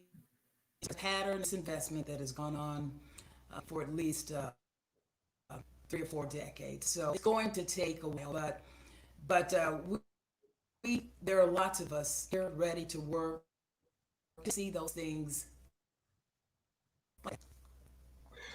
Ms. Jackson, I got the gist of what you're saying, the concept. I'm not sure if everybody else understood you perfectly given the internet delay. Chris, did you experience the same? And I just want to make sure we're fair to everybody else in the audience and everything else. I was getting a little of the same delay that was still there. I think I caught most of the gist of that, but yeah, and I'm hearing that background.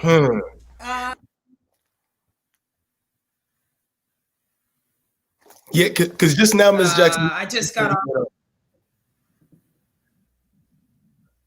Maybe I could bring you up on my phone. Perhaps. See if the reception on my, I could probably bring the app on my phone. I just finished another Zoom meeting about 45 minutes ago. Computer's plugged in, so I'm not sure why we've got the lag, but I sense that there is a little bit. How much I want you to miss what I have here with your audience. Yes, ma'am.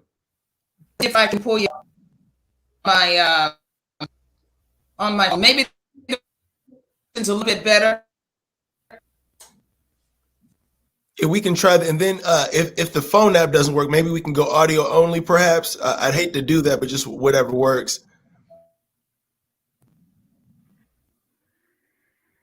It says I'm in Intercast Studio. Yeah, a little bit better. See if we can get her.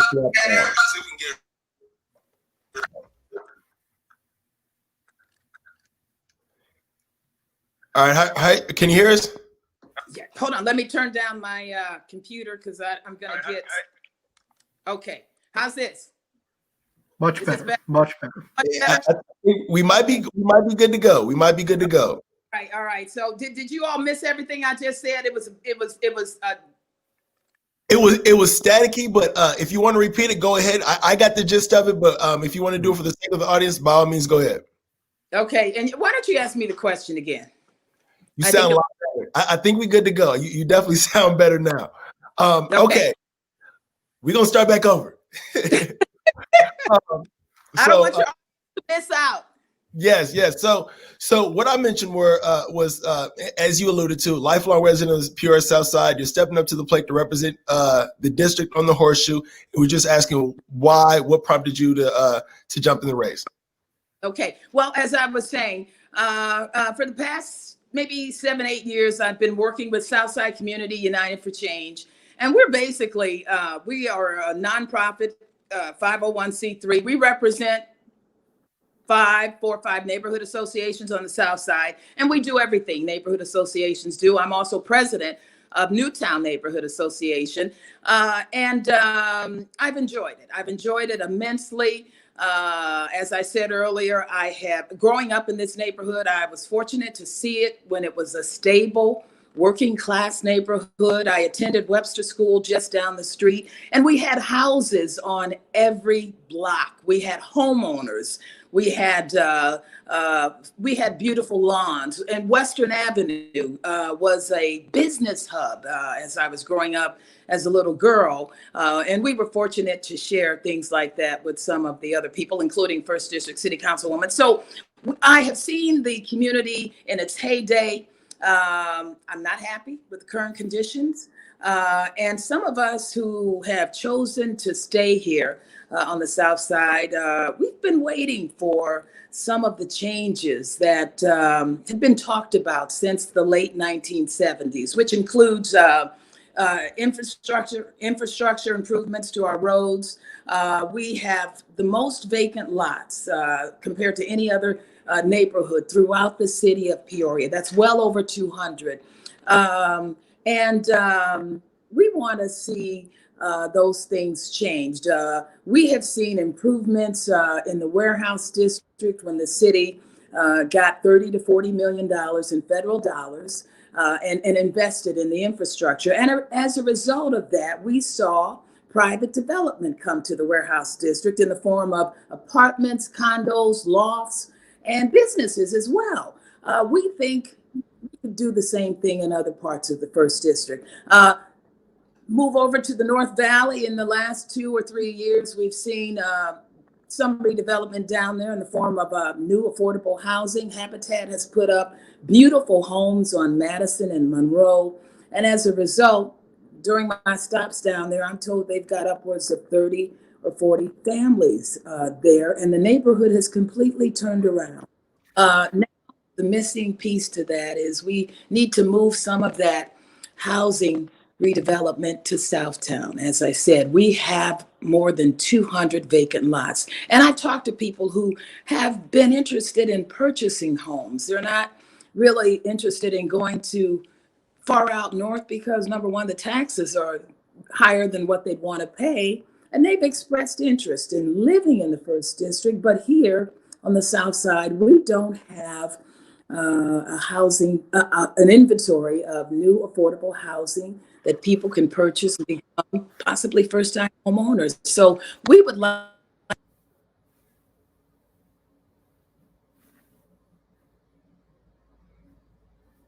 You just went out. Excuse me. Okay, I'm sorry. You went out for like 0.5. We was rolling good though. We was rolling good. Can you still hear me? Yes, I can hear you right now. I'm sorry. Yeah, it was just a second though. You can pick back up. It was just for a second. Okay, all right. So as I was saying, we need to complete the work that a lot of us have been waiting to see happen here in the first district, and that is to bring some of the infrastructure changes that are so desperately needed, and to bring new affordable housing so that we can begin to see our property values go up. We can begin to see people moving into the neighborhood, and hopefully businesses come back, just like maybe not to the extent Western Avenue was 30 or 40 years ago, but we believe if we fix up the roads and make the infrastructure attractive, we will reap some of the same benefits that we've seen happen in places like the Warehouse District and other areas throughout the city. So that is what has driven my passion to seek the first district city council seat. I have the history. I've seen the community when it was thriving, and I've seen it in its decline. And there are a lot of us who are very, very passionate about seeing real structural changes come. It has to happen. So my question, and you can still answer, but my question was, how long have you felt like the district has been headed in the wrong direction? But you did allude to the developments in the Warehouse District and some positive things going on in the North Valley. So do you feel like with regards to like other areas of the first district, do you think it's just a matter of time and maybe things are getting better? It's just a matter of time until it gets to the Western over to like MacArthur and all that in between, the Cattell and the Butlers and things like that? I mean, well, since like, let me give you from Peoria. You're not from Peoria, are you? Oh yeah, I'm from Peoria. Learned to ride a bike on Butler actually, and walked to go get a Whopper at Burger King. Okay, well, no, there's been a pattern of disinvestment, Marcus, that has taken place. It's gone on, oh gosh, since probably the late 70s. And I'm just gonna just give you a little history. Back in the late 70s, the city was, as many cities were throughout the country, in the process of doing a lot of redevelopment. And one of the things they wanted to do, which was very successful, was to bring the University of Illinois College of Medicine to Peoria. And so the city bought out hundreds of homes some of them were very nice homes, and with the promise that to make way for the College of Medicine, with the promise that Southtown redevelopment would come. Okay. And as I said, the College of Medicine has been beautiful. Caterpillar Training Center has been beautiful. But that other piece that folks were anticipating, expecting, never happened. And so as a result of that, Marcus, roads, major thoroughfares just went neglected. What I hear now is, well, that's a state road. And we've heard stories about council people, well, one in particular who's passed away, who had gotten funding approved to repave one of our streets, but the city took the money and diverted it someplace else, and it never happened. So when you've got a pattern of this type of disinvestment going on, things just get worse and worse and worse and worse. And the magnitude of the problem gets so big that you're like, where do we start? And then when at one point you had more homes, but then when you've got 200 homes or more torn down, it just becomes it becomes so overwhelming, and the blight just so big that you find yourself thinking, oh my God, what happened to my neighborhood? And this is what I noticed when I was living in upstate New York, I'd come home every year and, Mom, when are they going to start? When are they going to start? And I never saw anything happening. So, excuse me, there's a lot of people who want.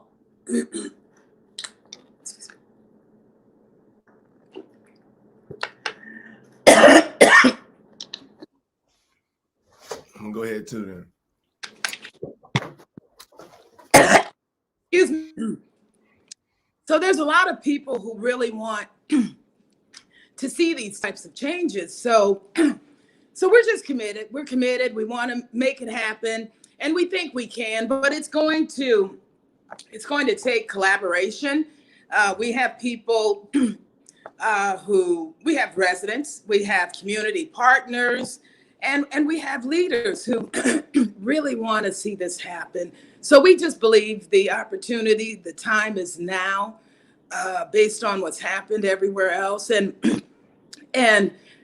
it's not until we begin to make those kinds of structural changes, Marcus, that people will begin to get excited. They'll feel a sense of pride once again.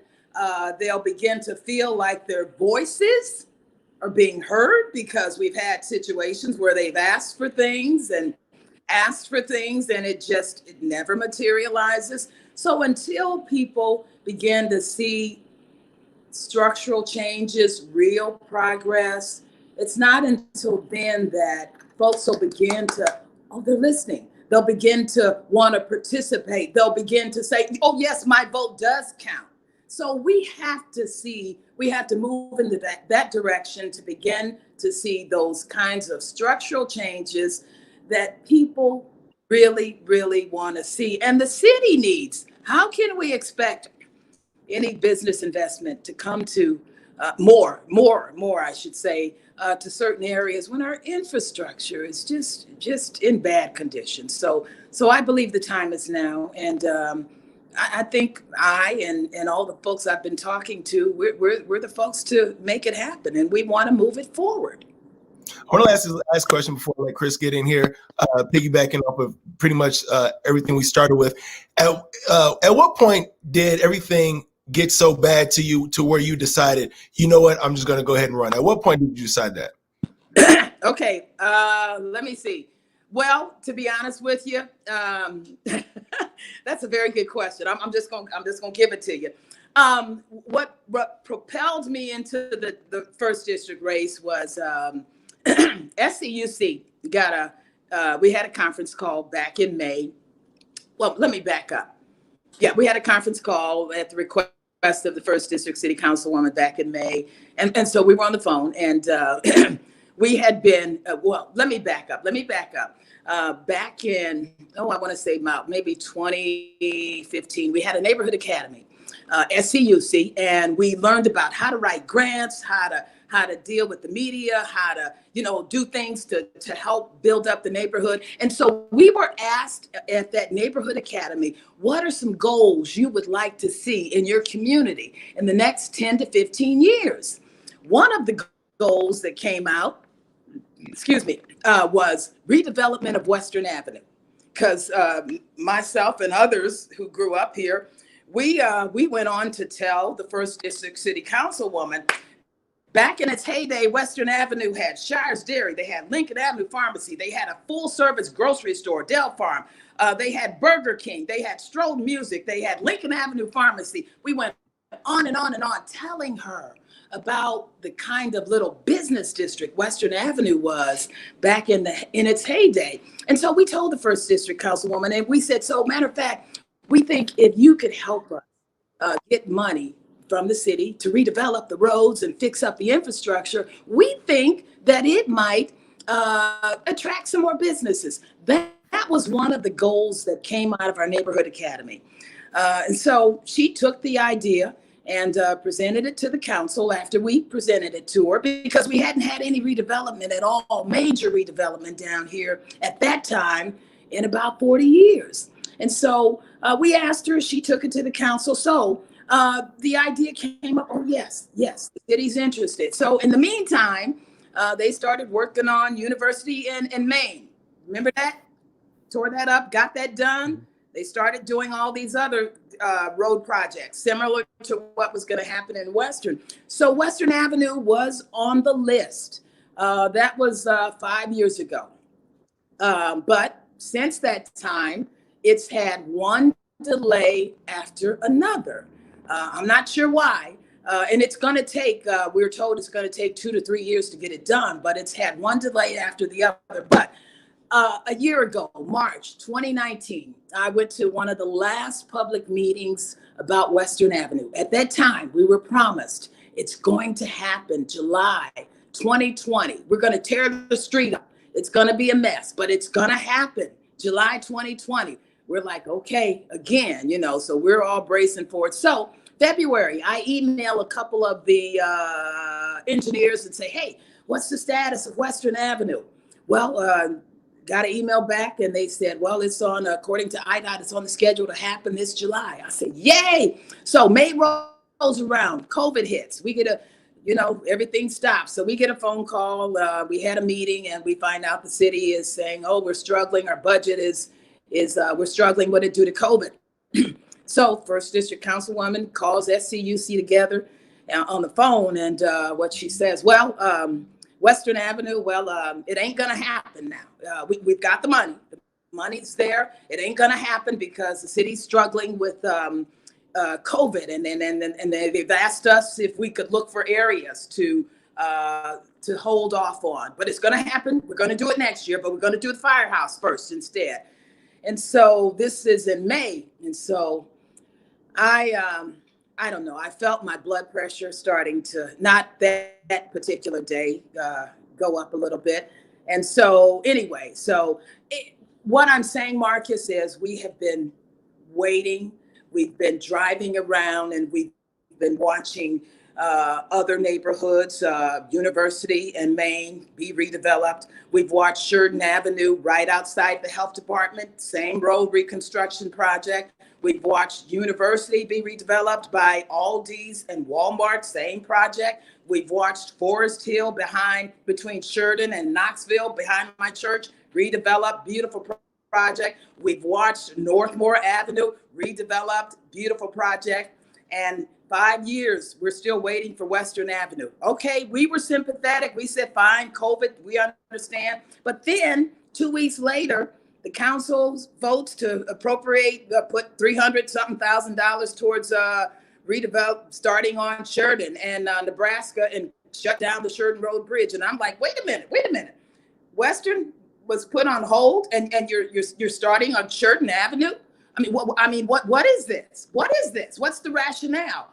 So, Marcus, to answer your question, I said, wow.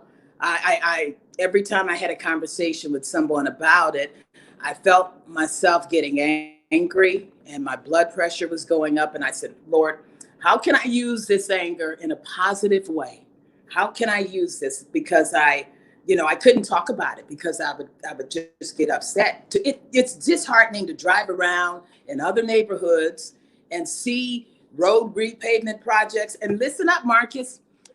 This past spring, our governor, J.B. Pritzker, he didn't let COVID stop him. He kicked off his $45 billion Rebuild Illinois Road and Bridge project, which the Murray Baker Bridge was a part of. So the governor found a way to move forward, but you're going to tell us we can't get Western Avenue done and we've been waiting for it for 5 years. I could not find the rationale behind this here, And at the same time, this past spring, IDOT was out on War Memorial Drive, repaving parts of War Memorial Drive. So Marcus, this is what propelled me into the First District City Council race. I said, and we try to get answers. We would try to get answers from the First District Councilwoman, and it's just virtually impossible. It seems like there's been a lack of transparency with regards to Western, a lack of accountability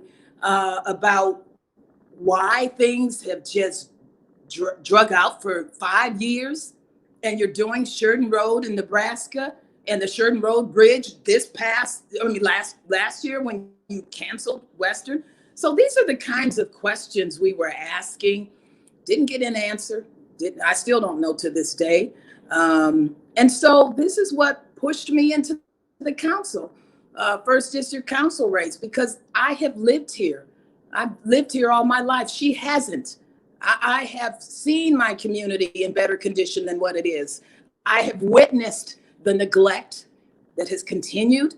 And now we have a situation, it's not just me. There seems to be a disconnect as far as communication's concerned with her. It's difficult to get answers. So I said, you know what, we deserve better. We at least deserve accountability. We deserve a little bit more transparency. And apparently I'm not the only one that has that sentiment. So we have tried to work with her. But again, I mean, it's just, there's no accountability, there's no transparency.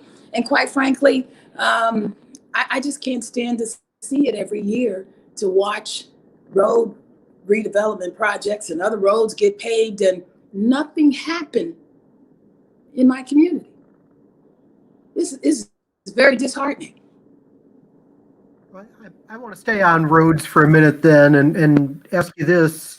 If you're elected to the council, and certainly, Western needs repairs, I could probably list 25 other streets on the south end that need urgent repairs right now and still have 50 left to go. That's right. You'd be one of 5 district council members who's got to get 6 votes together, convince your colleagues to put these urgent road projects in the pipeline ahead of projects in their districts, and for the at-larges ahead of road projects in the parts of town that they live in. How do you get to 6 votes in order to prioritize South Side road projects over the other ones? How are you going to do that differently than the incumbent is? Well, I don't think it's a secret, Chris, that there's been a pattern of disinvestment in parts of the first district, particularly on the south side. I don't think it would be difficult to get them to see and understand that. And some of that, Chris, is what people attribute to bad policies, systemic, inequalities. But you have to enlighten people about the how can I say it? The neglect that has gone on. You have to enlighten people about the fact, and I went to the council and talked about it, the fact that we've seen money that's been set aside and for first district and diverted someplace else. So I think once you begin those conversations with people and you really enlighten them about the pattern of neglect and disinvestment that has happened in certain communities, they, if nothing else, will probably agree. I don't think that it's fair to ask for all city dollars. This is why I said it would be necessary to seek federal dollars to do some of this. And you can't do it all at once because the magnitude, the severity of the deterioration is just so great that you've got to do maybe one road this year. But what I'm saying is you have to reach out, just like the city did for the warehouse district, and get that, compete and get that $30 to $40 million that they were able to get. And the other thing, Chris, is I was gone for 11 years and I come back to Peoria and I'm writing stories as a reporter at the station, and I'm hearing stuff like 61605 is the poorest zip code in the country. This is all due to this pattern of disinvestment, this neglect that has gone on. And some of the same nonprofits have used demographics from 61605 to go get federal dollars to do things that they want to do that don't necessarily directly impact some of us here in 61605. So what I'm saying, Chris, is the city has been complicit. Not so much current council members, but maybe the old ones. And some of them, they won't say it publicly, but they'll say it privately. Well, yeah, there was a lot of racism, systemic racism going on. So we have to right some wrongs, and it'll take time, but we've got to start the process. I would go after federal dollars and use that. And I'm not saying put it all in this area. This is a conversation we have to have. We have to enlighten people about that. And this is what I think we won't have a problem doing. I've gotten surveys from the Progressive Democratic League of Peoria. And well, I don't think that they don't all look like me. And they've asked me questions like, well, how would you deal with what would be the solution you would apply towards dealing with systemic racism if you were elected to city council? This is one of the questions on their survey. And you know what I said? I said, you know what I would do? I would try to bring some of that road reconstruction project on south of MacArthur, on this side of MacArthur, where it hasn't happened in 40, 50 years. That's what you call systemic racism. It has to cross over. And so even people outside of my race have acknowledged the fact that City Hall, somebody has been complicit in allowing 61605 to become the poorest zip code in the nation. We have to right these wrongs.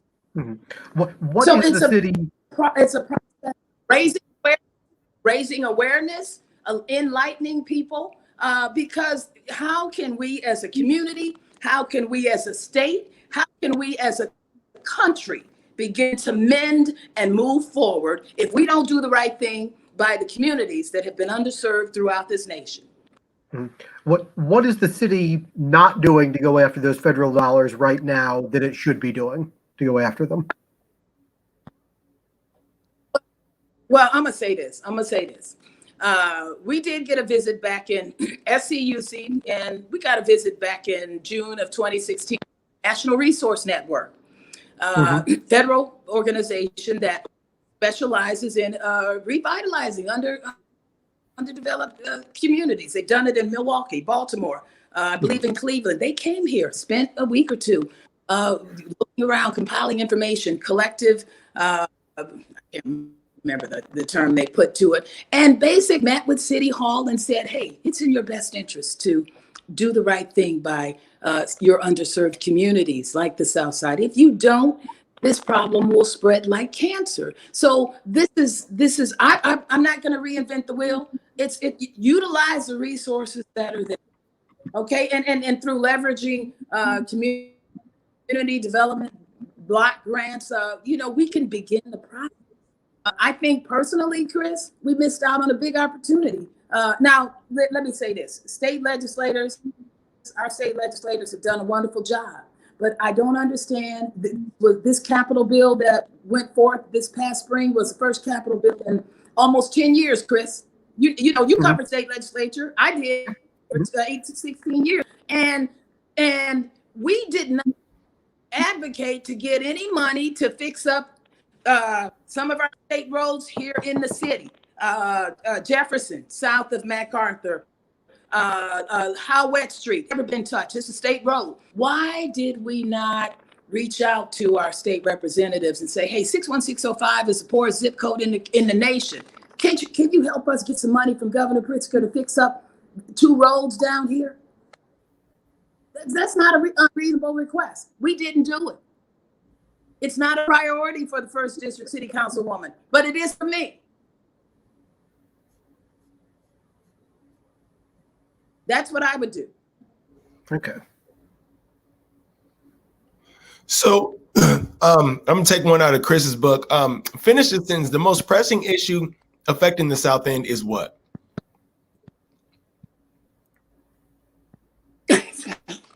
I thought I just described it. The most pressing issue, Marcus, is our infrastructure. It really is, and I'm talking about roads and aeration, and we've got a safety issue.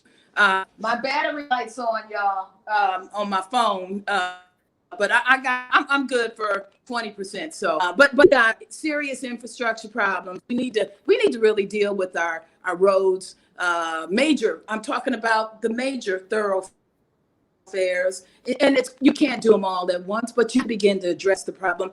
As we know, when the city kicks a can down the road, as they did with the combined sewer problem, you know, with the EPA, and as they did with police and fire pensions, then the problem just gets that much more expensive later on to fix.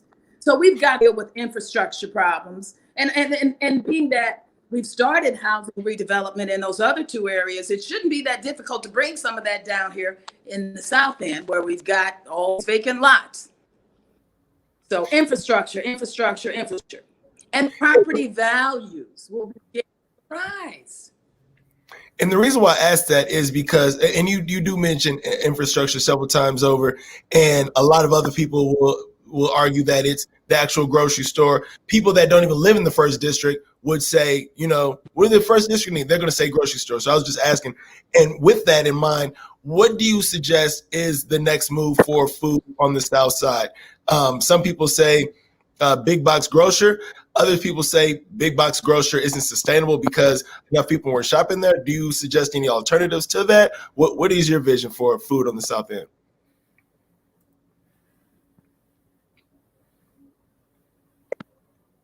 Well, SCUC, the group that I've been working with, they have explored the possibility of grocery co-ops.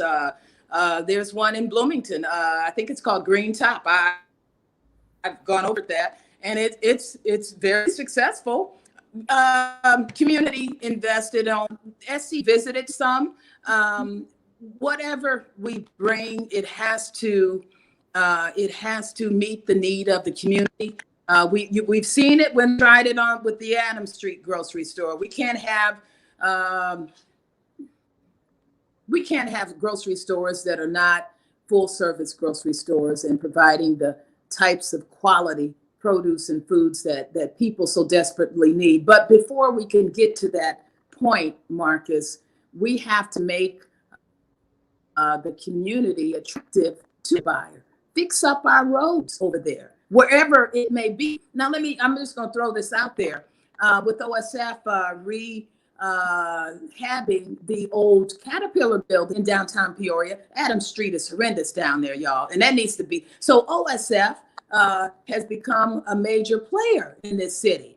I've visited other cities. I lived in Rochester, New York, and the mayor there was very successful in bringing a full-service Tops grocery store, part of the chain in upstate New York, Tops. And so mayor at the time was Bill Johnson, but he was a cheerleader.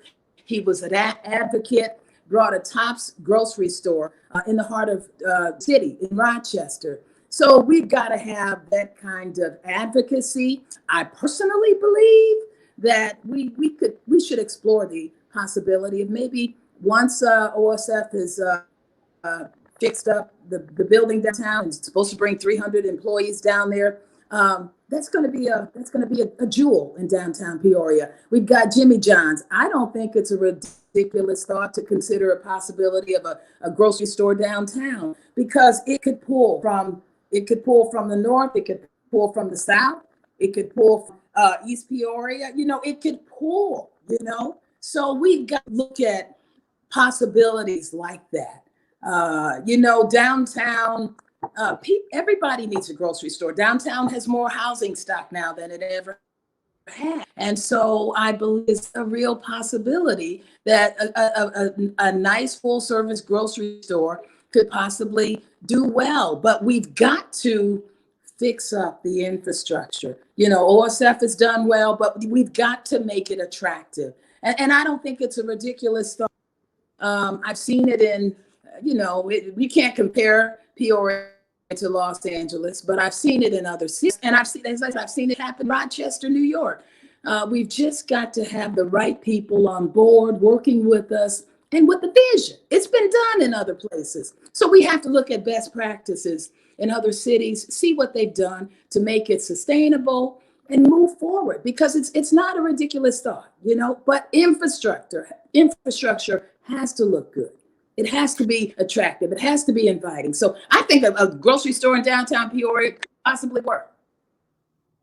You spoke about the way the South End was 40 years ago, and then you talk about the recent decline. When you look at 40 years, Jim Martis has been at the helm of the city for almost half of that.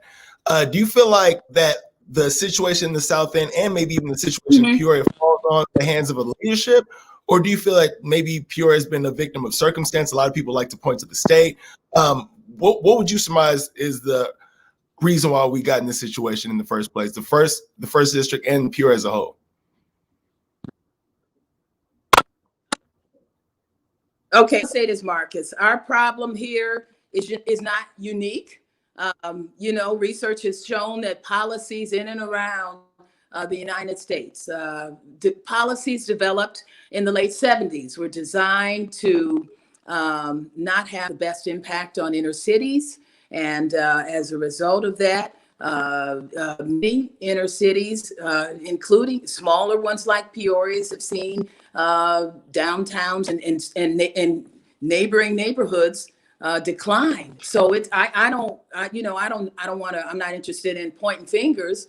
I'm just saying it's been part of a practice that has happened all around the country. Okay, Peoria's not unique. There are economists who've written books about this. So we've got to, and the president, new president, has talked about developing programs to deal with this type of systemic racism.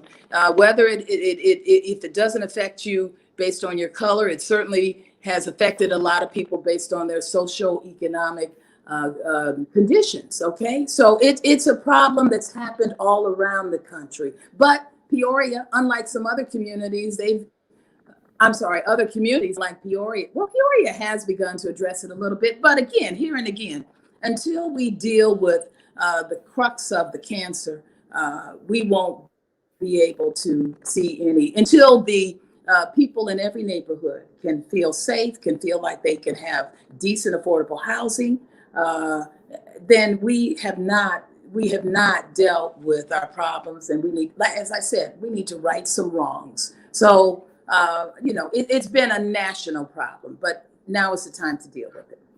And I want to stay here for one more question. An article about a couple months ago. I think with the new mayor coming. You said with the new mayor, what? You blacked out.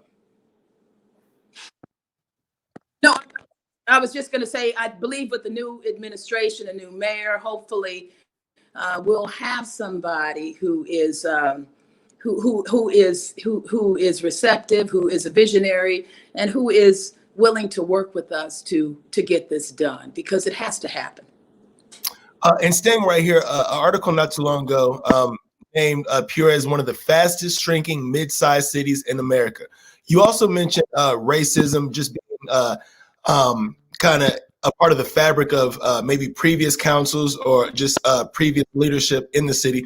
Do you feel that that might be the reason why we are borderline hemorrhaging citizens at one of the fastest rates in America? Or what do you think the reason is that we are one of the fastest shrinking cities in America? Well, it's probably all of the above.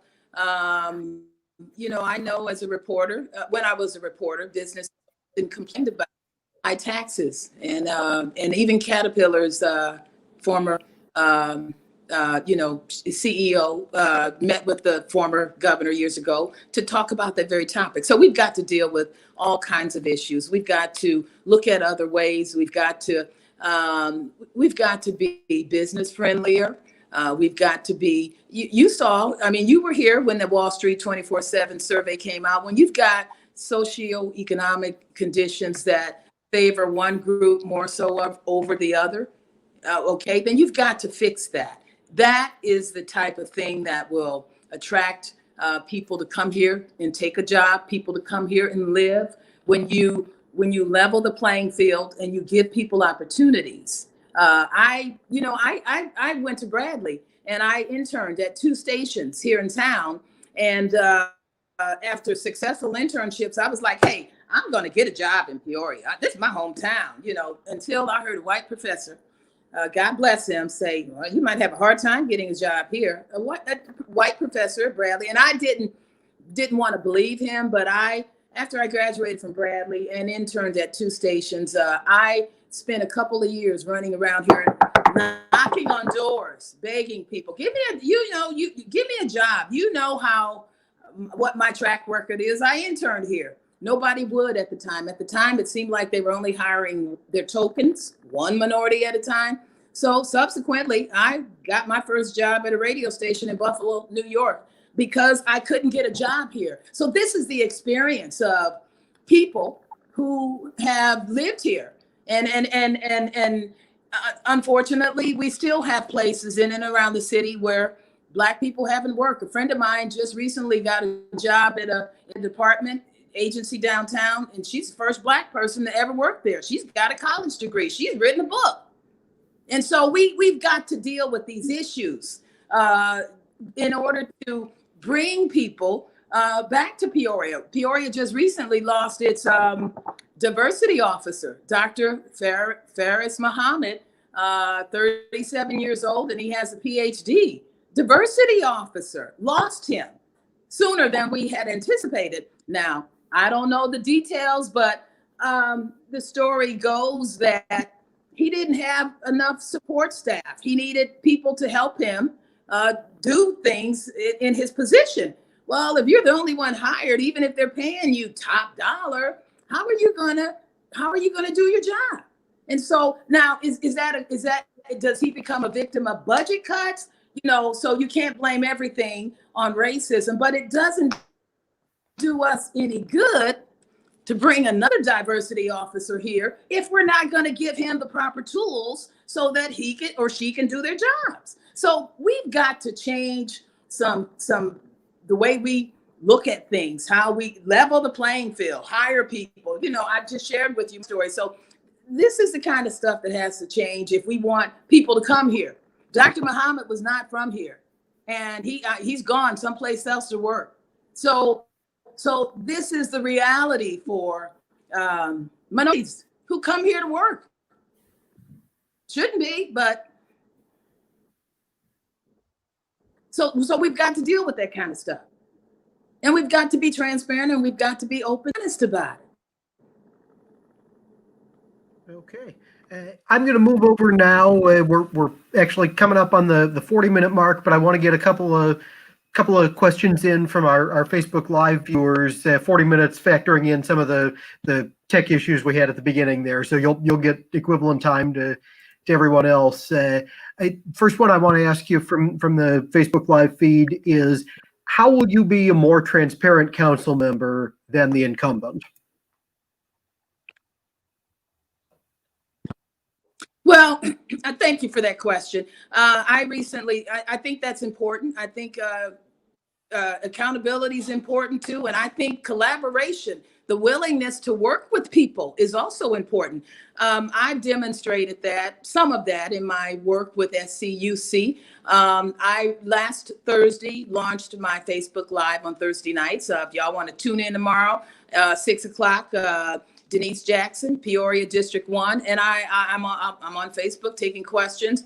I will continue to do that kind of stuff. I think that is part of that accountability factor. You need to routinely talk with your constituents, update them, brief them on how things are going. These are things that I think all elected officials ought to do. You shouldn't just get elected and folks don't hear from you, or folks can't work with you, can't collaborate with you on anything. So I am committed to doing that. I'm not really interested. I've covered city council as a reporter. It's not one of those things I would have said, hey, I want to be a city council person. No, I'm not interested in it for the money. I'm interested in it for bringing about real change to the community. And there are people around who are ready to work. So, when I get elected, we're going to be formulating teams and doing things. Anybody, and I hope throughout this whole process that the message goes out to people that we care, we want your input, we want you to be involved. This is your community. And I watched people like Mr. John Gwynn boycott and its businesses, Caterpillar, the water company, Silco, and others in the late 60s when Black folks couldn't get a job there. Okay, I watched the sacrifices they made. And this is a community that we have now. We're indebted to fix this. and to make it better for the folks coming behind us. So that is the thing that motivates me and helps me to be transparent with everybody. Okay, I'm going to ask you one more that came in just at the changeover before, but I think I think it's important to have candidates respond to, which is, what can we do to avoid wasteful spending projects such as the failed hotel downtown? It's such as the what? Such as the failed hotel downtown, the problems with the Pier The Marquette. hotel? Yeah. Okay, that's a great question. I think we should do our due diligence, okay? Check best practices with other cities. Don't just take everybody's word for it. And there were rumblings. Even as a reporter, I would, the former developer, has other properties in and around this area, and I would get information saying, about treatment of employees and blah, blah, blah. But anyway, what I'm saying is the city needs to do its due diligence, do its research, do its homework, go check other projects out in other places and see how they've done before you just commit to it. We have an obligation to do that because money's tight and we just can't afford to throw away $8 million like the city did. Well, I don't want to say throw it away, but Pier Marquette and Marriott did file for bankruptcy, and that's $8 million that was invested in city funds on that. So we have to do our homework before we just commit. But we do want to see downtown redevelopment. But again, we have to, as elected officials, be accountable to the public and do our due diligence and not be so quick to rush into projects, just like the River Trail project that Councilwoman Moore and others voted to support. But, the longer that thing took and the more that the National Park Service in DC was saying, well, we're not going to sign off on it yet because they haven't done this. And then you had the group that wasn't happy about them using that beautiful parkland. When things like that are happening, that's got to be a big red flag that this is probably not the kind of project we want to enter into when there's that much controversy and disagreement about it from the public. Okay. And I think we are now going to move on over to our lightning round. We are ready. We are ready for the lightning round, sir. Okay, this is new. I was watching Aaron, so if my phone dies, y'all just forgive me.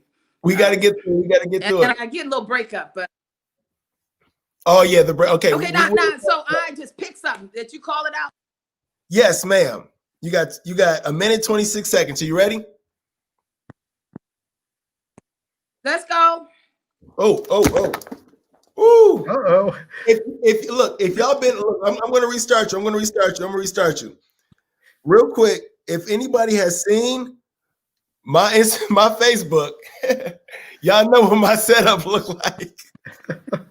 It's supposed to be the lightning round, not the light falling round. Yeah, it's not the light falling round. Hold on. We're going to get you right. Okay. Are you ready? Can you hear us? Okay, let's go. Okay. Rumburgers or Heralds? Yeah, and there's a little bit. Huh? Rumburgers or Heralds? I can't hear. Ooh. Can you hear me now? Rumburgers or Heralds? Rubber what? Rumburgers or Heralds? I'm not hearing. What? Rumburgers? Can you hear me? Rumburgers? Rumburger. Apple or Android? Apple. Walmart or Target? Target. Heels or sneakers? Sneakers. Fresh Prince or Family Matters? What? Fresh Prince or Family Matters? Fresh Prince. Avani's or Jimmy John's? Jimmy John's. Mariah Carey or Janet Jackson? Janet Jackson. Okay, favorite local restaurant? Oh. Favorite local restaurant? We're done, huh? Yeah. TT's Barbecue. TT's Barbecue, okay. And I'm going to finish up these last couple. Favorite movie?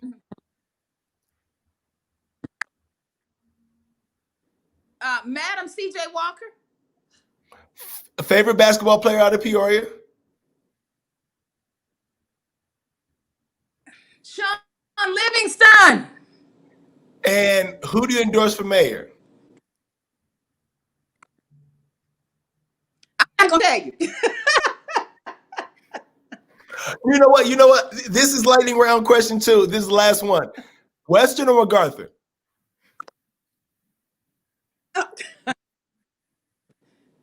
Oh, jeez, Louise. Why would you do that? Western.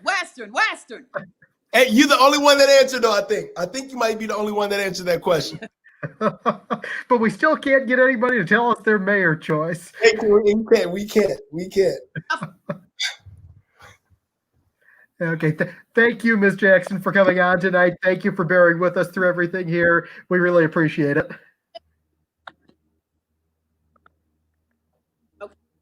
Okay, I apologize for the connection. It's kind of bad. It's getting worse, but it's a good time to wrap it up, though. Thank you for the opportunity to speak to your audience. And don't forget, Facebook Live tomorrow, Denise Jackson, Peoria District 1, 6 o'clock. All right. Thank you so much. Thank you so much.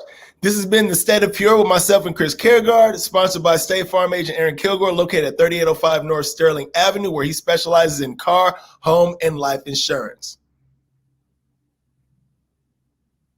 Chris, you look froze too.